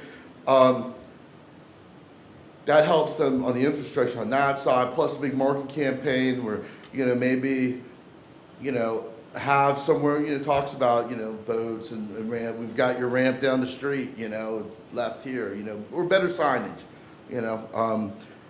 I don't, for the other business owners, if they don't value marketing like I value marketing as a fourth leg of my business, it's really not going to be much you can do with them. They're just riding the coattails of people like myself, now Terry, the popcorn person, she's awesome. She puts a lot of marketing out there. She does a lot of value and things. But, I got CDs next to me. She was like, hey, I'm going to do an ad. Can I say that I'm next to you? And she's been nothing but mean to me most of the time. I said, sure, go for it. Use me as the landmark. Go. Jay, I got a couple questions. First of all, Don, you can participate in this, please. You were talking about boating, and I think that's very important. Public boat ramps. Is there a hesitancy to put up a VDOT sign that says public boat ramp with an arrow pointing down to Windmill Creek on the highway? You know, it could say 6.4 miles public boat ramp? Yeah. Because people don't know when they're going up and down Route 3 that there's one there. Yeah, well, there is a sign on Windmill Point Road closer to Windjammer Lane where the boat ramp is located. But the Department of Game and Inland Fisheries, now Department of Wildlife Resources, can come out and put up that type of signage. We've actually got a couple of signs on 354 River Road pointing to the Greenvale Creek boat ramp. So yeah, I mean, we can do, we can do more. Route 3, north and south of Redstone, is that? I mean, that's possible. We can look into that, yeah. Because I know public boat ramps, when somebody announces they want to build one, there's a whole bunch of NIMBYs, not Yeah, nobody wants to backyard go around people their, that you know, want their it. house, they want to buy their Yeah. boat. Yeah. They came here for the quiet creek, they don't want it next to them on their creek. So in order to get one, I totally understand the situation, the problem, so I'm not trying to create Yeah. something I don't get. Well, maybe we can make more awareness by having a That sign. would be a huge start, and I would have them 2 or 3 out, like 2 miles to the boat ramp, 3 miles on both sides coming and going. I'm serious, Yeah. because people are not that observant when they're heading to the northern night. They're thinking about, hey, I'm getting my cocktail on them. And, Yeah, you know. and we only have a minute or so left. Okay, gotcha. One other question I had for you. Sure. Does Kilmarnock have a good business association with regular meetings of business owners? With who? Does Kilmarnock have a business association with, I think they tried to start one. They might. I'm not part of it. If they are, I'll ask Susan. yeah, you can ask Susan Thanks. about that. The Chamber of Commerce. and you- Well, we've got Chamber, oh, yeah, Commerce, Chamber of Commerce, they do. I belong to it. Yeah, I mean, Chamber by but the they, bay. Do they have regular meetings with they business people do, that show they up? do. And they, Good. you know, but once again, I don't think they have the power. They haven't been powerful enough to do anything. Yeah, Well, I mean, Well, they had it's the a great, 28 it's a they had the 28 Bay, goal. they had the good events that they did at the Tides Inn for years, which was I think, good marketing thing. You Having kind events of, was you good. kind of summed it all up by saying that it's, by these businesses being a hobby, the business meeting would be basically a don't care situation. You know, I mean, they really don't. I'm not saying all of them. I don't want you to I go won't that way, say, but I I won't know say it's- apathy, but I'll rein in that word. Yeah, you have a real dichotomy is what you have. Yeah. You have people who are business people, are in it and run it, and then the others you have, like you It's said. a hobby. It's a hobby, and, Yeah, and It's really, Yeah. why should They're I? wealthy. it's a don't care situation. So But why, there's a good why do I need to core meet group with of others and I don't businesses. care? Yeah. That are I don't pushing it. want to, I didn't want to mean that to this claiming, but there's people that have lots of money, and then they retired and they wanted to open up a consignment shop, and they're open, 3 days a week because they can afford Yeah. to not make money. It's not really about that for them. They probably like the loss of tax so they can write it off. I mean, I get it. There's a lot of wealth out here. Yeah, and they're not here to see the county grow, nor the neck grow. They're here to see Yeah. the quiet that they bought into over their life. That's correct. Now, on your point a minute ago about nobody wants the boat ramp next to them. Nobody. There's lots and lots and lots of land on the water. There's lots of it. And it's getting more expensive by the day. The town or the county could buy a lot of land, a good amount. I don't know what a lot is. 1,000 acres on waterfront somewhere that's not too far out. And then they could put their boat ramp in the middle. Yeah. And they could say, hey, look, I have 500 on this side, 500 on this side. Nobody, it's still gonna be a lot more, but I get it. Yeah. Yeah. But without it, we're not gonna be as busy, just feeling that I'm way. gonna hop in because I don't think Don is giving himself or the county enough credit on this. I'm a part of RAFT, which is for coastal resiliency, or it's resiliency for coastal towns. One of the big initiatives and one of the things the county is doing is really trying to revitalize and focus on public water access and resources. So they are doing a lot with Windmill Okay. Point. It's just taking time. That's But it, that's a problem. it, That's Yes. government. Problem. That's Yes. government. Problem. That's government though. Yeah, so stop that. But- Stop being government and start being, private we can't and make it stop. happen more. so, I'm gonna say a term called eminent domain that the county can. You know, if we really want to go that route in terms of government, we can go make that happen. To the support resources that are being cause. put in. I think you bring a point though. If we don't know, we don't know. Yeah. We can't. The community doesn't know, and it's harder to bring it in. So I think you're 100% right. Marketing, we could do more with marketing. And it's also coordination, because there's pockets of areas of information that are not tied into one thing. So, you go to this website, as you say, that, most of them are outdated, and then they're starting some other initiative, and here we go. We have a plethora of information droplets out there, but none of them are. I like your idea of putting the signs up, get them up as big as possible. Yeah. Now, don't Yeah. get the cheap little ones. Yeah. Let's go big, so they can drive by, and it's like boat in their face. Yeah, these are the big brown ones that say, I don't like you know, brown. well, It kinda fades in. that's what DWR, gonna be. that's what they put out, but. So that should be your motto, let's go big, right? Let's go big, man. big. Your It's a short 40-foot time. sign that Mr. Stevens put up. Bigger, the better, because You gotta stop it. Hey, chances are you're Thank- gonna see it. And then, you know what, you can reel it in, you can say, hey, look, we'll approve signs that are, do as big as you can go, but they're only good for 3 years, and at 3 years, we get to decide. Because then you might have enough people here, and you don't want the crazy big signs, you want them smaller. Think flexibility, I'm okay with, you know, I think business owners are, I'll buy another sign and spend more money, but I know for 3 years, I'm gonna get the biggest sign ever, you know? Jay. I got one question. Yeah. You said you live down Fleets Bay. Are you on the Diamond Creek side or the Indian Creek side? I'm Indian Creek side. Okay, because a few years ago, we tried to put a public boat ramp on Diamond Diamond Creek. Creek, and this place Boy. was packed against it. Sure, well, that's all the wealth there. It didn't happen, And Fleets yeah. Bay, it's kind of like, you know, kind of a name tag, man, I mean, you know, brand. Jay, thank you. We Thank you. appreciate your time and your insights. You've given us some good ideas. Yeah. Thank you so much. But do it. Good. Very entertaining. Very, Yeah, thanks. very entertaining, too. Appreciate it. Hey, if you ever have any questions, call me. I will be. You know, give me my cell phone, I'll give you. Okay. All Thanks, Jay. Thank So, you. are these discount cards where we can get a burger on the way back home? You know, I'm more happy, Mark. Just teasing. That's good. I almost brought some marketing free milkshake cards. I like borderline, and I, you know, people talk about like, oh, it's grease them, you know. Thanks again. Thanks, Jay. Okay, does anybody, I'd like to take just a 2-minute break, Yes. Yeah. okay? And then we will reconvene.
Okay, meeting is back in session.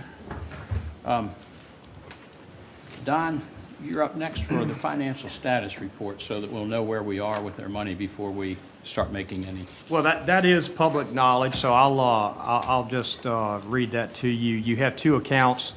Your first account is a general checking account. The beginning balance as of February 28th was $32,565.84. You earned $2.65 in interest. You had one Kilmarnock Cares grant check that came in after the bulk of the rest of them. So your ending balance as of May 28th in that account is $31,568.49. In your CD account, the beginning balance as of February 28th was $63,070.42. You earned interest of $433.14. So your ending balance as of May in that account is $63,503.56. You know that your annual revenue from administrative fees, you're looking at collecting a very small amount in July. The bulk will come in November and December. So that's where you stand with that. Any questions as far as that goes? Yeah, the small amount in July was, what, $300 and some, I That's think? correct. And Yeah, what about November and December? What is the total of those two? You're looking at 17,244. 17,244, okay. Yeah. I would ask, I was a little confused because I didn't see, we had the two grant requests that were graded last time, where they were, those, Both of them were, they had already been cashed as of the last meeting. oh, okay, got Yeah, it. yeah. Yeah. And there are no outstanding checks that we have? No, there were two, they become stale dated, so the money is just back in the account. Awesome. Good. Great. Thank you. All right, good. Don, I think we're supposed to go into a closed meeting now? Would you- Yes, sir. We had a very good meeting so far, and the EDA is not used to having an audience, so. But, I mean, this is the correct way to do it, and I'm going to suggest, and the chair, I'm going to say that, ask you to accept this motion that the EDA now close its meeting to discuss matters exempt from the open meeting requirements of the Virginia Freedom of Information Act. The subject matter to be discussed in the closed meeting is grant requests. The purpose of the closed meeting is under the Code of Virginia, Section 2.2-3711A6, specifically discussion or consideration of the investment of public funds where competition or bargaining is involved, where if made public initially, the financial interests of the governmental unit would be adversely affected. So I would ask that you vote to go into closed meeting for that reason. I'll make that motion. I'll second. Okay, motion's been passed and seconded, so we're Okay. now being closed. Yeah, and so now we would ask anyone from the public to leave.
Both of you.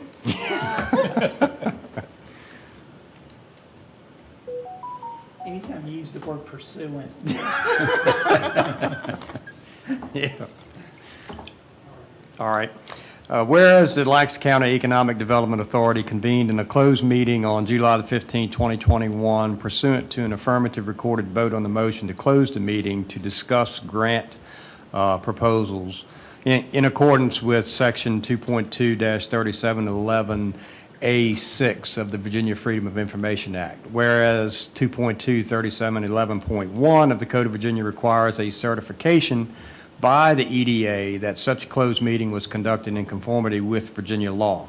Now therefore be it resolved that the Lancaster County EDA hereby certifies that, to the best of each member's knowledge, only public business matters lawfully exempted from open meeting requirements under the Virginia Freedom of Information Act were heard, discussed, or considered in the closed meeting to which this certification applies.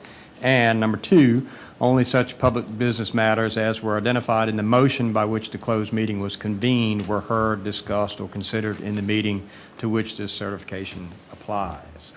Before a vote is taken on this resolution, is there any member who believes that there was a departure from the requirements of number 1 and number 2 above? If so, identify yourself and state the substance of the matter and why, in your judgment, it was a departure. Hearing none, please state "I certify" when I call your name. Mr. Carter?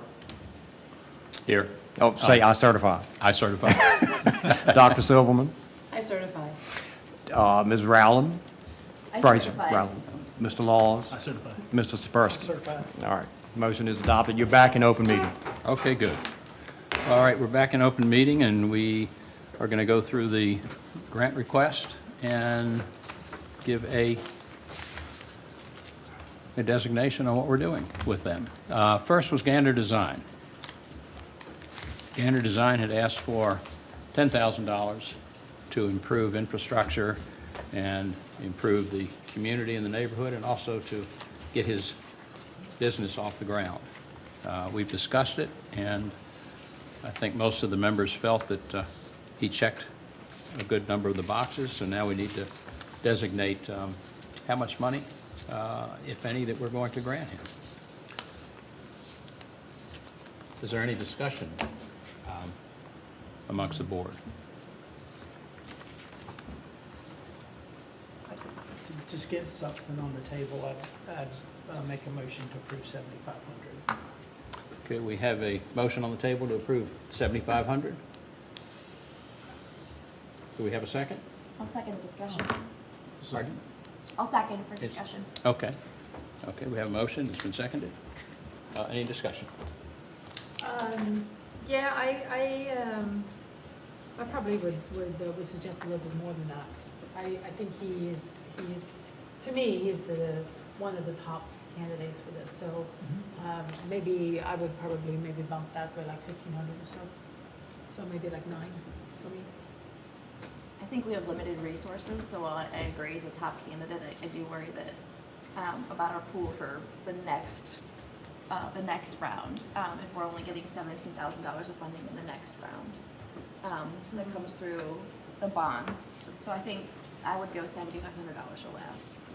I'm sorry, what did you say? I would say 7,500 or less even, just to make sure we've got money for other folks. Seems like a lot for landscaping. Well, I don't do landscaping stuff now. Okay. I'm okay with the 7,500 myself. Are you making a motion? Or we're open still? I think we're asking discussion, your, just- yeah, still discussing. So what, Still do you have discussion, an opinion on it, Roy? Well, I think as far as improving the entrance to the northern neck, the northern entrance, I think it's worthy of any amount that we give, certainly. I know that concrete work, I went out there and looked at the building just 2 days ago. Needs a lot of concrete work, and he's going to do it very aesthetically, make it a memorable corner when you go through. As Jeff said, there's a lot of blight there, and if this will lift the community, lift lively, then I certainly would go for it. You said 8,500, you said 9? I said 1,500 more, so that would be 9,000. 9,000. So do we average them? Pardon? Do we average them? So that's 8,250. 8,250. Do an auction. Let's go. 8,250 sounds good to me. 8250 sounds good to me. Are we gonna be questioned on how arbitrary that number is Yeah, later? right. It's a I'm fine with 8,500, or 8,500? 8250 was the number. 8250. Do I hear a motion on the floor for awarding 8250? I'm not hard on it. I'd amend my motion to 8250. That's the, Okay. it's, There's amended motion. Do I hear a second? Second. Okay. All in favor, make known by saying aye. Aye. Any opposed? Okay, we award Gander Design 8250. Next up was Brand Me, Rashawn Smith. I think this is a tough one for the board. We don't really know what the business is all about, really. I think he had mentioned also first that there was some consignment in there, too. He was only selling about 10 items a month, was it? And they're a startup, so they're trying to get their, off the ground. But as far as a business plan, I'm not sure that we recognize that there's a lot of sustainability there as such. Any new startup could use a helping hand, but as Taryn mentioned, that maybe SCORE or somebody to help them with that startup would be better, giving them the information than us giving them the money, because I just don't think they have a workable plan right now. I'd like to help them out, but I'm just worried that we're throwing money somewhere where they need help running a business rather than the money, just to see where things go.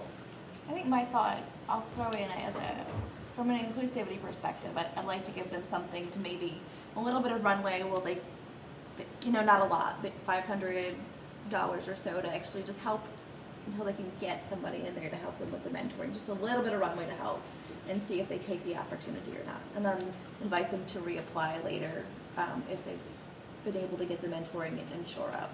But I think a little runway to get them in a place where they can take advantage of the mentoring might be worthwhile. And also, we'd be supporting a more diverse business in the county. I thought they were asking for 40,000. That's a phenomenal. That's like we're basically in partnership with them. Right. I mean, I don't know that we're at that point where we want to be there. But because they're young and started, I would say they need to have funds to at least go get some help. I don't know that $500 is enough It's for probably- me. My initial number would be close to 2,000, 2,500, just to go out and find help to set a business in place. Now, they mentioned that they had come out of Richmond and they were able to, whatever business they had there, so they have some concept of the flow. They were doing DoorDash. So I Is don't, that right? yeah, that's what he said, they did DoorDash. So I don't think they had an actual business experience. Okay. And I agree that $500 is not a lot, but they do have something coming in. And I think the issue is the idea of putting $2,000 into a business that has little chance of succeeding right now. That's the concern I have. And I mean, the 500 is really kind of, and I'm fine with the 500 as well. Just basically going in and saying, giving them that kind of encouragement to go out and get that, get that help. And I also think the fact that they have located here in Lancaster rather than in Kilmarnock, it helps. It helps kind of build out the broader business community and make it accessible for people that are not in Kilmarnock type of thing. So I do think some type of encouragement for the full amount, absolutely not. I'm not up for $1,000 either, but 500 I can say definitely. But I'd also think that we need to make sure that it's captured in the minutes that this is an exception. We're not doing this this is not the minimum. Right. And so we're not going to be doing this if we have 30 applications. We're not going to give everybody $500. But for this particular one, we want to make sure that we give that encouragement. When we donate this or grant this money, can we state a purpose for it definitively relative to their business plan? Or do we have to say, we've now given it away, it's, you presented it to us, it's yours. We have no longer have control over it. yeah. I mean, it's like the diesel engine, do we know that it's gonna buy a diesel engine? I don't think I would support the 500, but I think as a caution, us being overly prescriptive. You know, we're Sure. giving them something they're not asking for. We're giving them something we think they need, which is, you know, a little big brotherish to me, but I do think they need it, but I don't know anything about their business. But I think to answer your question, Michael, we don't really have any tendrils on once the money goes, verifying what it's used Right. for its intended purpose. I think it's, Maybe we can recommend it, but I don't think that we yeah. cannot prescribe. I would support the 500 with the request that it's for business planning, but, yeah, I think they, you know, I wrote down $3,196 worth of sales in the first 3 months, so that isn't even to the realm of a viable business to me, so they really need something. And this, you know, it may end up going to paying rent, or I don't know if they, I don't know what their lease is or anything Yeah. else. But certainly in this area, it's unique. So maybe we could give them, you know, that helping hand for a month or two anyway, but I would like to say, you know, we would like them to try to get some business, maybe through SCORE. Okay. Okay. Well, so do I hear a motion on the floor to give $500? Put a motion on the floor to give Brand Me $500 for business planning. I'll second. Any discussion? All in favor? Aye. Any opposed? The motion passes. Okay, the next one was one cracked yoke.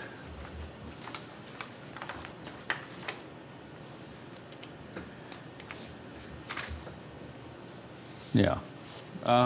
When we discussed this in the closed meeting, I think most of us felt that it checked a good number of the boxes here. And Taryn, I think you said maybe we should give them, how much did you say? Because we're looking at the cost of the generator. He was looking at a generator, so I think we said Yes, that about was- $3,000 to that $5,000 was- was Yeah, the the ballpark. generator was 3. Yeah, Mhm.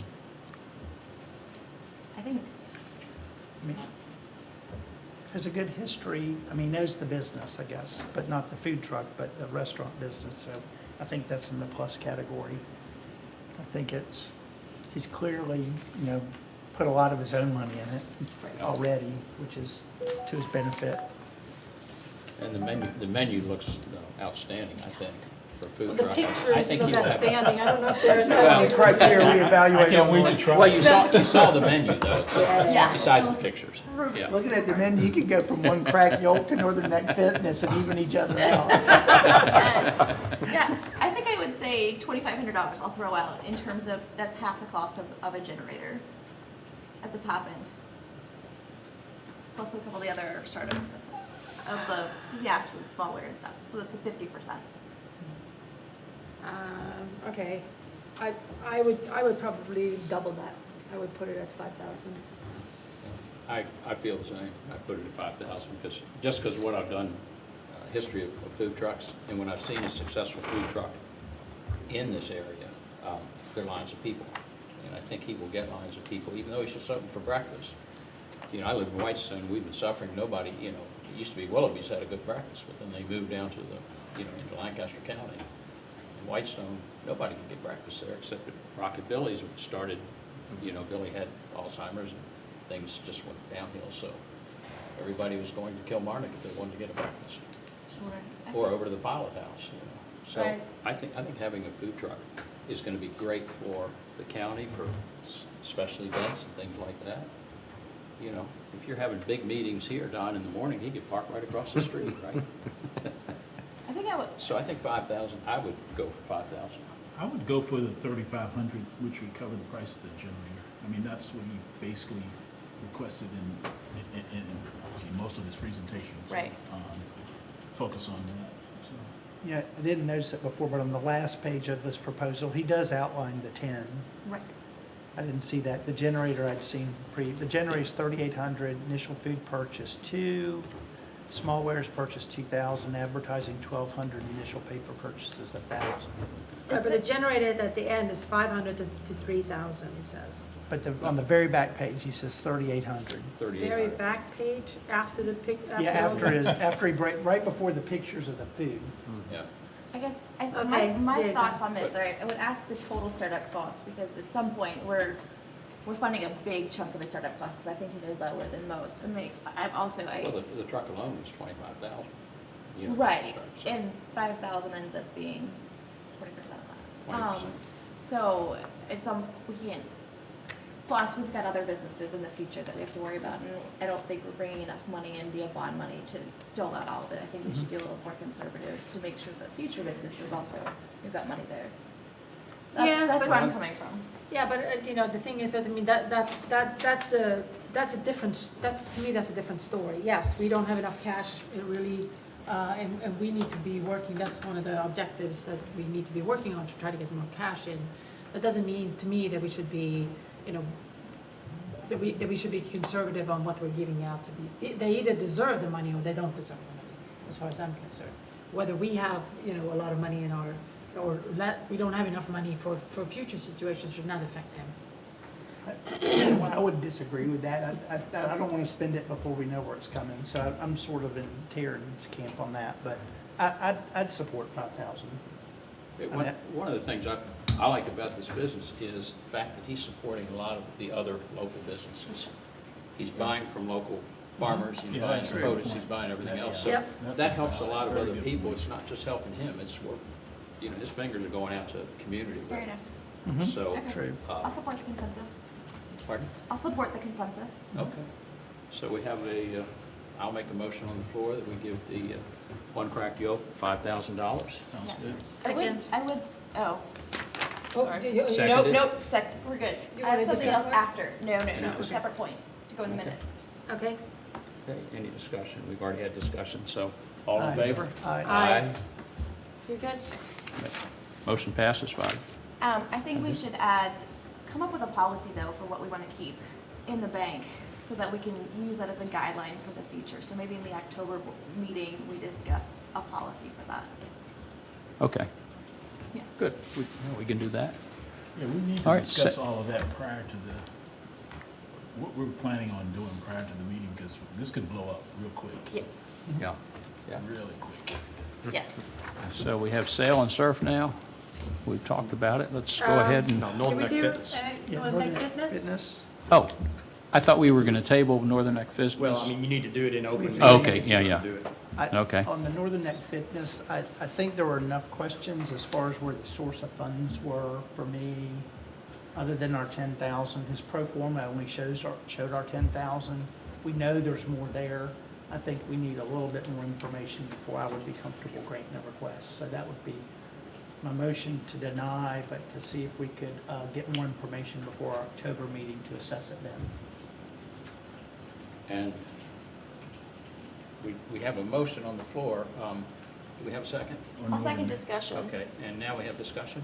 I think, is it possible to just amend the motion to just to table it? Because I Yeah. think denying it is Sure, a little bit sure, more sure. negative. Yeah, much that's what I- better. yeah. Yeah, I table think we it. should table this until, and that's an unusual tabling for us because we don't generally give out requests in October, but I think that will fit the 6-month window. He can get us more information and we'll be more informed. So we have that motion on the floor. Second? A second. Second? All in favor? Aye. Aye. Okay. So now we go to sail and surf. Mr. Dingeldine? I do think this is an infrastructure investment, that it's an attraction that supports tourism for the county. I do think he has does a decent job of, even though it's brand new, a vision for how to market it and get it out. I'd be supportive of it, but not at the level he's requested. Yeah, I just recently had a guest from out of state and wanted to go boating on the river. I have no boat. And the only thing I could do really is to call friends and say, hey, can you take us out on the boat? Because she didn't want to sail, she wanted to be under power. But, you know, for sailing, I think it's great. You know, I Now, know you can, I've got a river view and with the sailboats going by there the last couple of weeks. You could, I don't know if they do that anymore, but you used to be able to rent small outboard motor boats at the Belle Isle. at Bella. I didn't know that. I didn't know Yeah, that because when I either. came down here, that's what we did. And they were very, very reasonable. So I gave that Jimmy is- Carter a call because he gets the best tour around. Jimmy Carter, Social because director. he knows the area. He gives you the Chamber of Commerce speech. He does. Yeah. What bothers me about his is, at 1.5 tours a week, that's 6 a month. I mean, essentially, we're supporting a hobby of his, not a business for the county. I mean, if you really think about the hours involved in that, so, and the money involved in that. We're not supporting a growth in the area, we're supporting a maybe you'll be available. Was this 1.5, was that the average just since June when he He started? can double So- it to 3, he's not doing much. Pardon? He can double his number of tours from 1.5 to 3, and it still is not, I'm not, in my concept, it's not he's not available to tourism. Is that when he says he's available? Where do you see that? I think I missed that detail too. What's that now, Katrina? Where does that, where does, you see The that? vessels currently supports tours 1.5 per week and seeks to double that to 3 tours per week in 2022. That's the 3 tours per week in 2022. Yeah, no, that's, yeah, That's not a lot of activity. I mean, that. 3 tours a day Yeah. at 1.5 hours would, to me, would be a business. 3 tours a week, that's 1 a day, Monday, Tuesday, Wednesday, Thursday, Friday, Saturday, Sunday. The rest of the time, are you available for us, for the business or for the county? Where was that detailed? It is actually Just in for the, multiple. it's in the. Thank you. It's in this report. Yeah, so it's not on the website, whatever, but I mean, that's a fair point. The also thing is, you know, that he can take this with him and sort of sail away if he wants to, right? So it is kind of like we're investing in a personal type of thing. But I do think, that, you know, he has another business here, as far as like the construction business, I Yeah, think. he So does he is construction. tied to Lancaster County. And, you know, if this really kind of like maybe takes off and he can bring in more money doing this versus construction, then, you know, that's a good thing, given the fact also that we need to get people out on the water. I would suggest giving something like, you know, again, $5,000. Should we, to the point though, should we just table this to get more information? Because That's if it is kind a of where I hobby was. business. He said he had a viable engine that'll last. Right now, he's just trying to improve it, and he's hoping the business will double. If his engine will last, then, you know, we should see the business that's growth, good. and I That's agree a with good the point, table, too. until we see something more viable in terms of Yeah. a business plan. We could do that, we could certainly do that, and, I mean, if we're gonna do another grant request deferred to October, we can defer this one as well. And get a more updated Well, and then- log of how much business he's doing, and hopefully keep Right, growing. yeah, something I think that- the neighborhood, I mean, I think hopefully the county needs it, and for tourism, I think it's great, because there's no sailboat that I know that's that size that's out there for rent, and, you know, if you can take 4 or 5 of your friends out with him, and, you know, he's got all the insurance, and he's got all the certification, and he's done a beautiful job on the boat from the photographs. I think it's good, but as you said, we maybe let him grow into it a little bit more, Yeah, and let then, him- with- then this fall, when he, you know, in December, when he stops, then he can get his engine done, and maybe we will be able to give him some money at that time. Yeah, we can get an idea of how much business he actually plans on. Because Right. right now, we're not, Yeah, he's proposing something that really doesn't map to a growth concept in the county. because as Charlotte said, you know, he could put the new engine in now and be down in the Virgin Islands by November, He sure would. and have a very reliable boat. Yes. No, I think that's a good point. As much as I want to support this, because I think it is a community asset, I do think if it's only 3 tours a week, is that really a community asset at that point, is the question I have. So, and maybe it is, but I think it's, what is the growth plan? Because that might impact how much money I would want to share. Because if it's a hobby business, I don't think we would give the amount that we would give if it plans to be True. a full high-growth business. And the question is, how can we help him get out of the hobby business mode? Right. Because, you know, I would love to have something like this, and as far as Right. like, if, you know, when I was mentioning about team building and so on and so forth, I mean, sailing is something that lends itself very, very nicely to that. And a lot of businesses are looking for novel concept to help team building of their, you know, after reorganizations and so on and so forth. This would be a perfect thing to be doing. I think the question is, with the construction business, does he want this to be a full-time opportunity? Right. That's what I don't think we know. I didn't see that being presented. Yeah. I saw this as being the side business. Yeah. And I, Right, And that's if a he'd good point. set up, 5 people to be in the boat last night for Sunset Cruise, boy, that wouldn't have been good. That storm came in wild. Yeah, it came in So, quickly, yeah. it's a tough business, but I haven't heard a motion, but I hear discussion on the floor that we table this until our October meeting, as we did Northern Neck Fitness, get more information. Sounds good. So I would do think anyone? it's a community asset. Like if we had Yeah, I think it's 5 of them community out asset. there, I'd go, oh, this is not a community asset. This would be nice to have on a checklist would, you could say, oh, you can go on a cruise here where, I Yeah. don't know, maybe it is there with Arabella, but I don't know that. I think that makes sense, but I think where I feel comfortable with tabling it is he's not gonna be able to do the work until after our October meeting anyway. So that'll give us a little bit more time to get more information to make an educated decision about how much we wanna Okay. give. I'm okay. Okay. Do we have a motion on the floor to table this till October? I'll put the motion on the floor to table this until October. I'll second. Second, okay, motion's been seconded, all in favor? Aye. Good.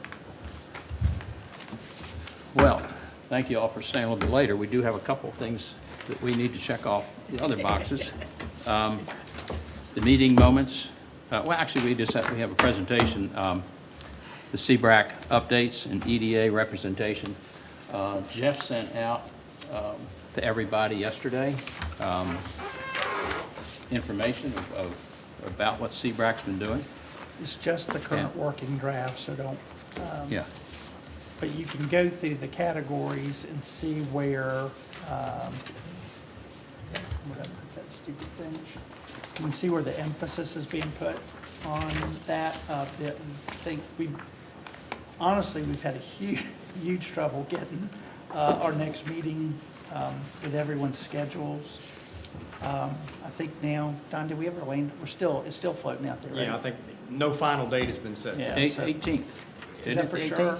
Yeah, but I Yeah, mean, between 3 and 5. has that been finalized? See, I can't No, make that. they were asking Yeah. if we had the meeting room available. Yeah. That's on a Wednesday, the 18th. I'd have to, let me run check. Okay.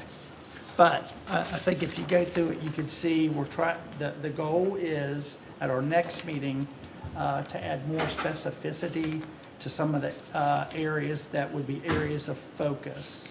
And that's in the back of the PowerPoint. So you can see obviously broadband, fiber, there's a broadband authority that's sort of carrying the torch on that, but we wanted to get that in the plan just so it's not. What, is that on the next steps?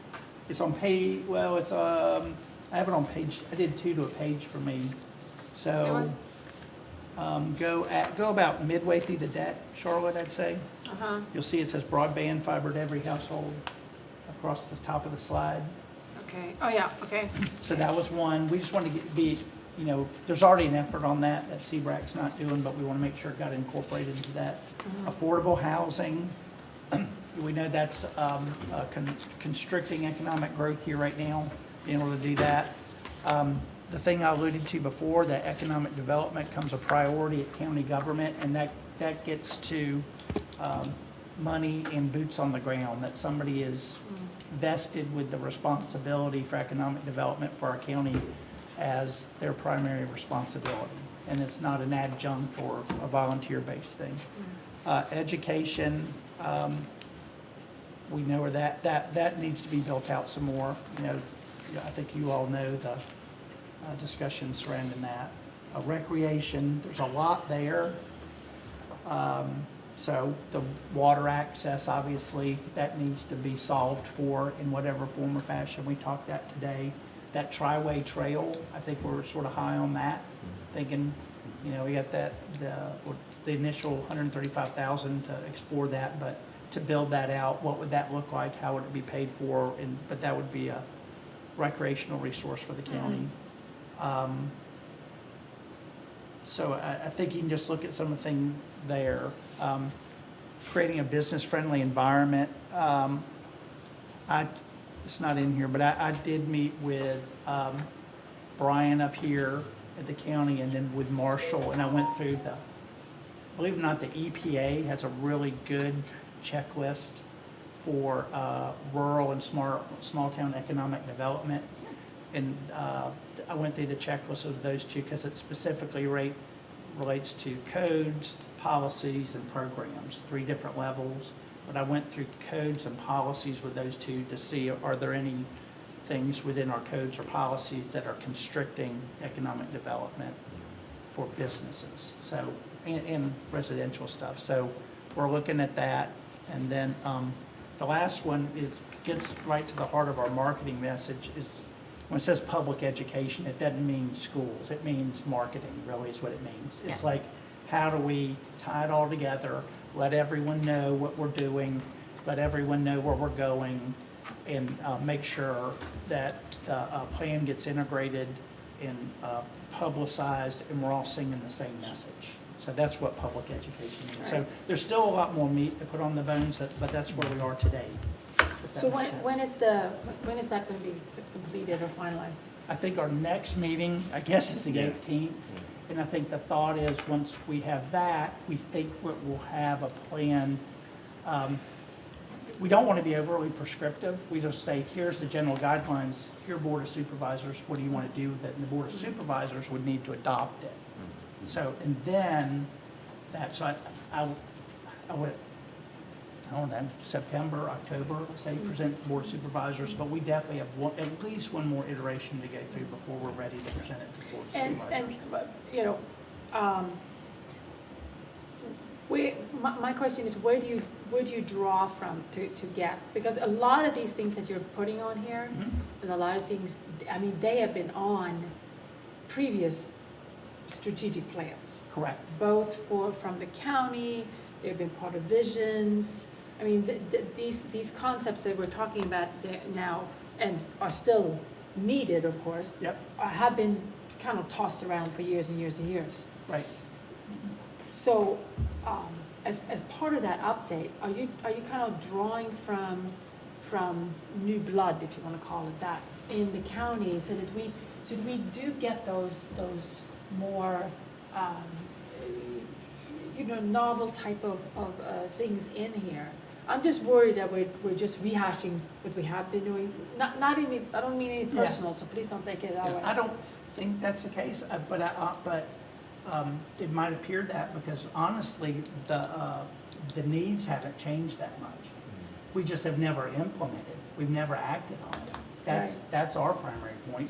The ideas that came up with 10 years ago might have some different wrinkles now, but really the core things of education, affordable housing, better using the recreational assets that are a natural asset that we have that other people don't have, there's nothing new under the sun there. But in my opinion, the reason why, first off, it never got integrated, it's not integrated to the comprehensive plan, and there wasn't accountability fixed for when these things are going to get done and by whom. Okay. So I would say that's probably the only difference, Charlotte. It's not, Okay. but the folks on the committee, we do have 2 of the Board of Supervisors on the committee. We have the existing CBRAC, which is Paul Shakatano, myself, Julian Patterson, Susan Cockrell, Jimmy Carter. Jimmy Carter, those 5, plus the 2 Board of Supervisors. We have Roy as head of the EDA. We have Dan as head of the school system. And then we have Todd Brandt as head of planning commission. Are we tying it into businesses at all, such as the what's it called, Lancaster Chamber of Commerce, for instance? Yeah. Are we tying it into that? What I think honestly, we didn't want to have too many cooks in the kitchen. I think the committee we have now is about as big as we can sustain. And I would say I'm a business person. I think I would. So are you the EDA representative, or are we both the? No, I'm just CBRAC. He's You're CBRAC. CBRAC. I'm the Okay. EDA. So you're not wearing 2 hats then? I'm not wearing 2 hats. But without, I mean, even if you don't incorporate other people in, or there's stakeholder listening groups where you got feedback from the Chamber of Commerce and. We're not to that stage yet. Okay, I gotcha. Yeah, I don't think we have anything to present. I mean, it's still generating ideas and trying to get them slotted before we even take it. I think would be the responsibility of the Board of Supervisors. We're just a working committee helping the Board of Supervisors in an adjunct capacity. We're not vested with getting this done. We're vested with giving them something that they can adopt that's actionable. Right, but you know that they're gonna take whatever you give them pretty much, you know? Well, I don't They're know. not, but they're not gonna go out and revamp everything. No, I think the idea of having two of them on there Right. is that we wouldn't be banging our heads against the wall when it came to approval. But right now, there's not even enough to go out there to talk to people about, in my opinion. Sure, but I think what I would expect and what I've seen in other municipalities, the way they do something, they wouldn't even form anything without getting that community feedback first. So I think that would be the precursor to having a final version.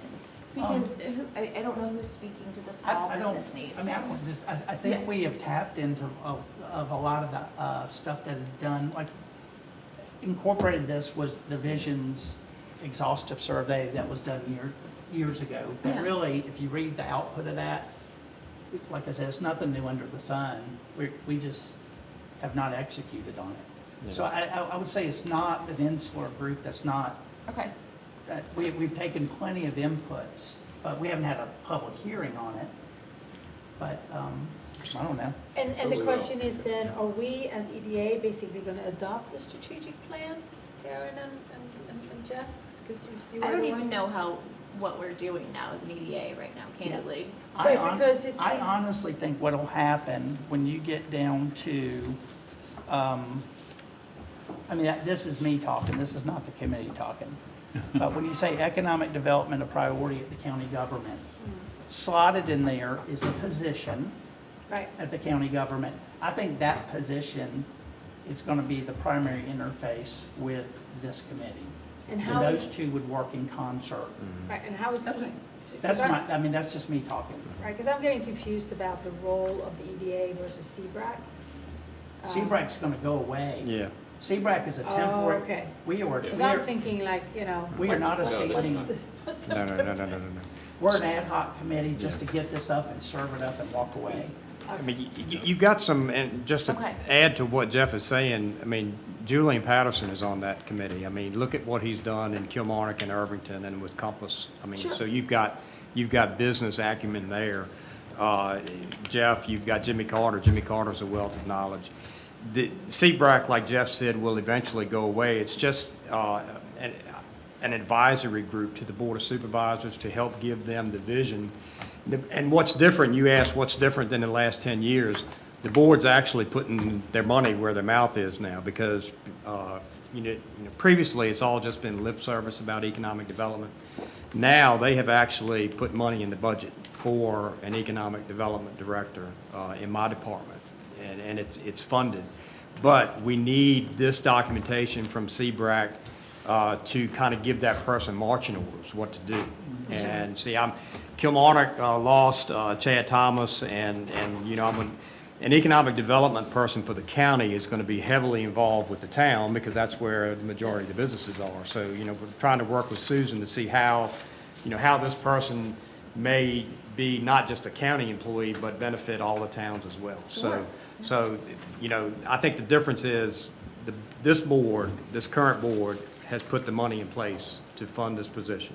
And what caused them to do that? Is it just a timing or is it something that? I think the information from the last 10 years has finally hit home, and COVID. I think COVID bringing all these people here. Well, before that, Charlotte, that specifically, I think what got the Board of Supervisors to act to form the CBRAC is Paul Shakatano and Jimmy presented to the Board of Supervisors probably 3 years ago. Here's what the prospects for the county look like. We have declining population, we have this, and there was a call to action, just a presentation, I was here. The Board of Supervisors saying, as a governing body for this county, something needs to happen. We're just pointing out the problem, but here's what we see, here's all the data to support it, something needs to change. Okay. And then they, I don't know how soon thereafter, they came back and said, let's form this committee to help us with this because we see that there's a problem. Okay, all right, that helps. Yeah, Thank all you. of this Yeah, information helps. what we've done is we've reviewed the 2011 SWOT analysis, and as it relates to today, so we're bringing that up to date. The committee, I'll just read, the committee views its mission as trifold. to create a short and long-term economic development plan to strengthen the county's economy and create jobs, to advise the Board of Supervisors on how to implement the plan and related best practices that enhance economic growth, and to assist the Board of Supervisors in effectively engaging residences and businesses in building an effective public-private partnership environment. The advisory committee believes that Lancaster County can create desirable economic growth that nourishes existing businesses, increases property values, we don't have to worry about that anymore, do we? And funds community needs and creates meaningful jobs. Lancaster County's central location between three dynamic urban markets, coastal quality of life, and existing economic base make it the most desirable and economically advantaged region in eastern rural Virginia. The current COVID pandemic is changing market forces that could be advantageous to Lancaster County economic prosperity. So we have been looking at all the, the opportunities, the threats, the strategic plan and everything else to try to bring it up to date. And as Jay said, now we got to implement.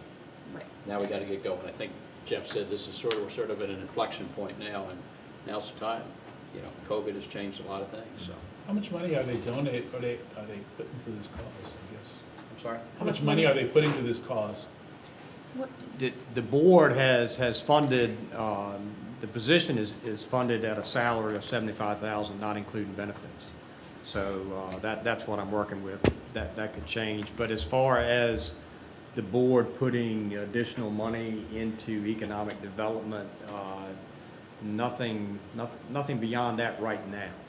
So right now, we're doing one FTE and waiting for the full plan Yeah. to assign money. Right, because the initial idea was that person was to be in place July 1st, correct? No, the funding would be there July 1. I've actually got job descriptions from 2 localities in North Carolina, multiple ones in Virginia, and I'm trying to create a job description for Lancaster County, but I got to incorporate the towns into it because I'm not sure if Susan is going to replace Chad, his position. I didn't even know Chad left. Yeah. Good. Yeah, Yeah. you talk to Susan, that's like the hottest ticket nationally, right? That is an extremely hard position to fill right now. And I guess thinking it through a little bit more, Charlotte, I think, how we put together, we co-opted the sort of PDC goals. I would think this committee, not knowing what the strategic plan is gonna look like, I think this committee could co-opt part of that strategic plan as its goals and be the adjunct for the county to help that. I think if when we fully integrate it, that's where I see it would probably end up. Well, it would be crazy to me if we develop our own. Correct. That would be Yeah. just waste of time, so, Yep. it's like, Yeah. okay. All right. Okay, we need to move along because I know we're running way over. Yeah, I And- actually might have to leave now. Okay. One vote. The meeting minutes, consideration of approval of the last meeting minutes. Move approval. Okay, I had just 2 quick changes. On page 3, at the bottom of the page, it says BRAC, B-R-A-C, it should be C-BRAC. And also in that same paragraph, beginning page 4, it should see C-BRAC. Okay. Those are the only changes I saw. Anybody else have anything? Changes Okay. on my part. I I'll make make- a motion to accept the minutes. Good. I'll second that motion.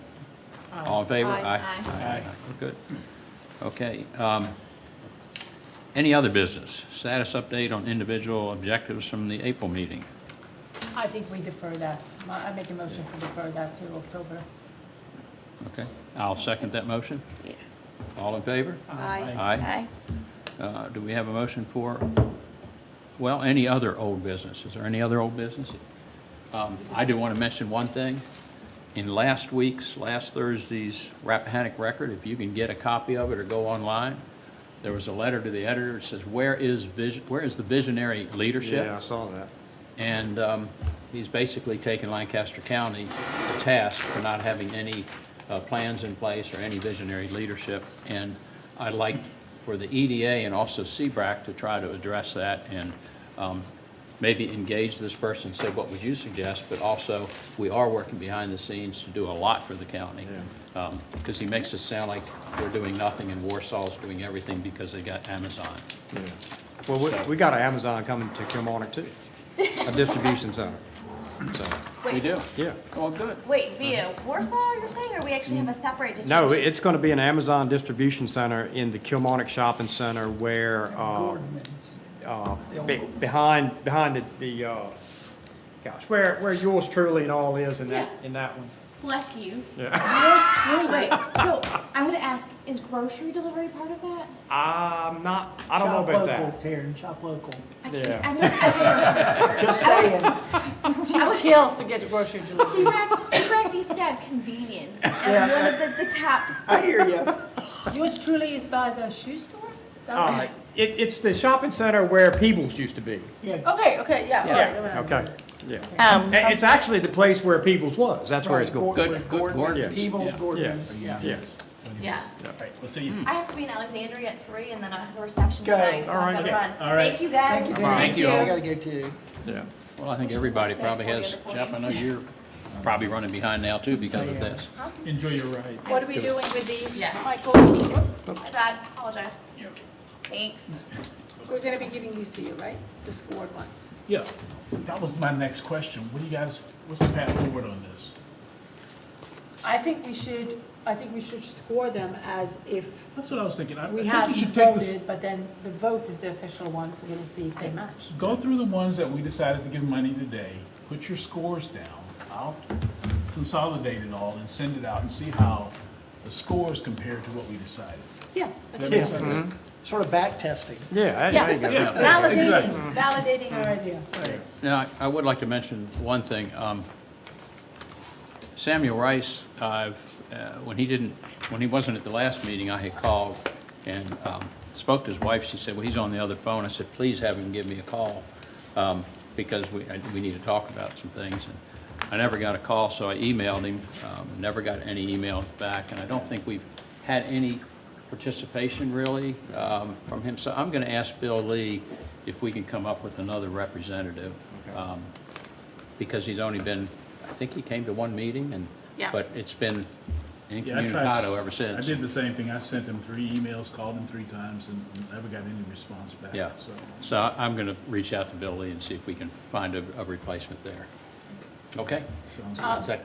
No, that sounds good. That's Good. good. Before we adjourn, I know that at the last meeting, we talked about putting an ad in the Rappahannock Record about what we have cumulatively. Thank you for putting that together. I meant to thank you. That was awesome. Yeah. Okay. You did a lot of work on that. So we have given, and based on what we discussed today, there'll be a little bit added to that. So we might actually get to $350,000 since 2013. And I do think it's worthwhile. Now, we I think the website or the spreadsheet as is, I would like to put it on the website as a link. I'll contact you, Glenn.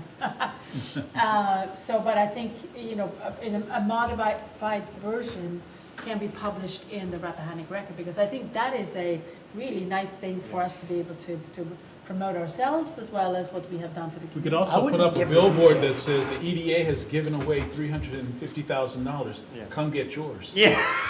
Then you'll have 30 to 50. Careful what you ask for, But- But I don't think we should have specifics in the ad, but I think we should have in big numbers that total number. Yeah, we need to. Yeah. The Lancaster Yeah, not County specific. Economic has So given I will- over blankety blank over the last 6 years to Absolutely. support economic growth in our county. And that will counteract what you're talking about, the thing that was. That's what I was thinking too. And the only thing I would defer to somebody who knows more about that, I would hate for that to be construed as letters to editor, how come you're spending all that taxpayer money?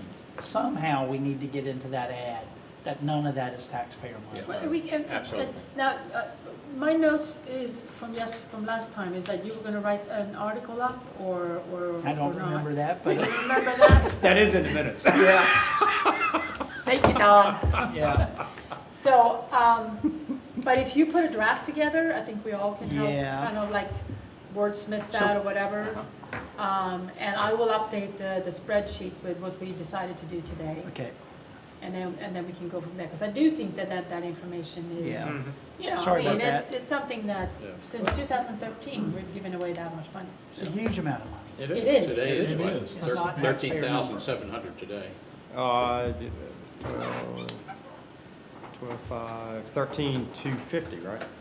13,250? No, 13,750, you're right, you're right. 13,750. Yeah. Yep, So- 13,750.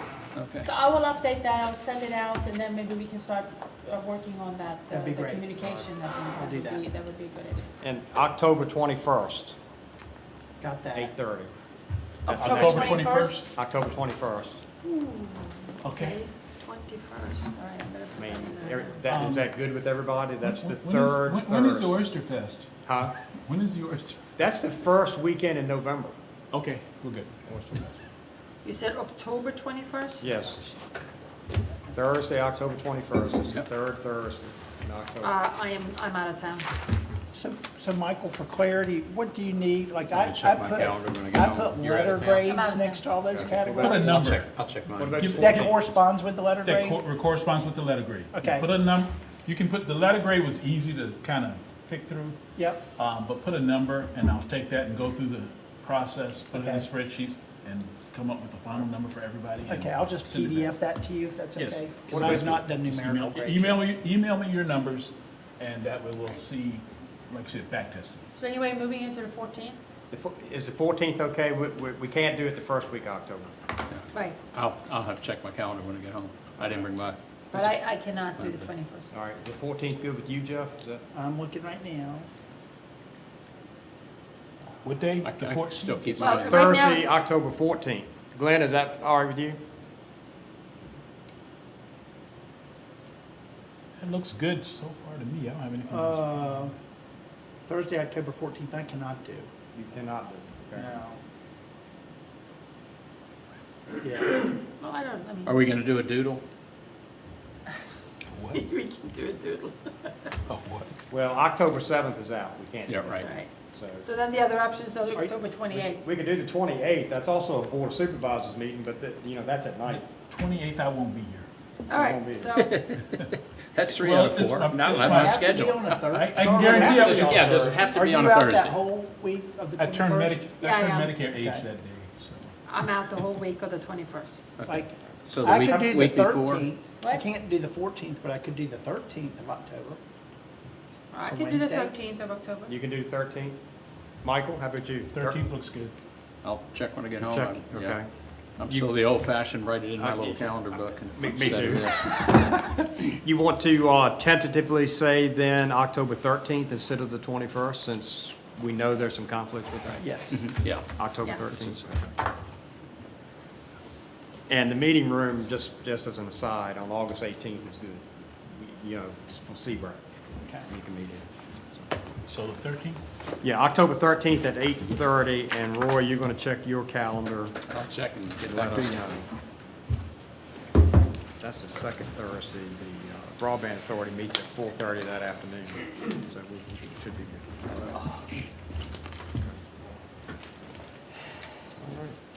How busy you are, and I don't have any obligation to have meetings. Good with that? Yeah, October- we like that. October 13th? It's a very artistic Huh? house. She will appreciate it. That's what? And we have a son getting married, That's a Wednesday. first week in August. in No, Charlotte. 14th was Thursday. Sort of, Yeah. Wednesday the 13th. Okay. But Good with that? anytime after that in August, and we would love that.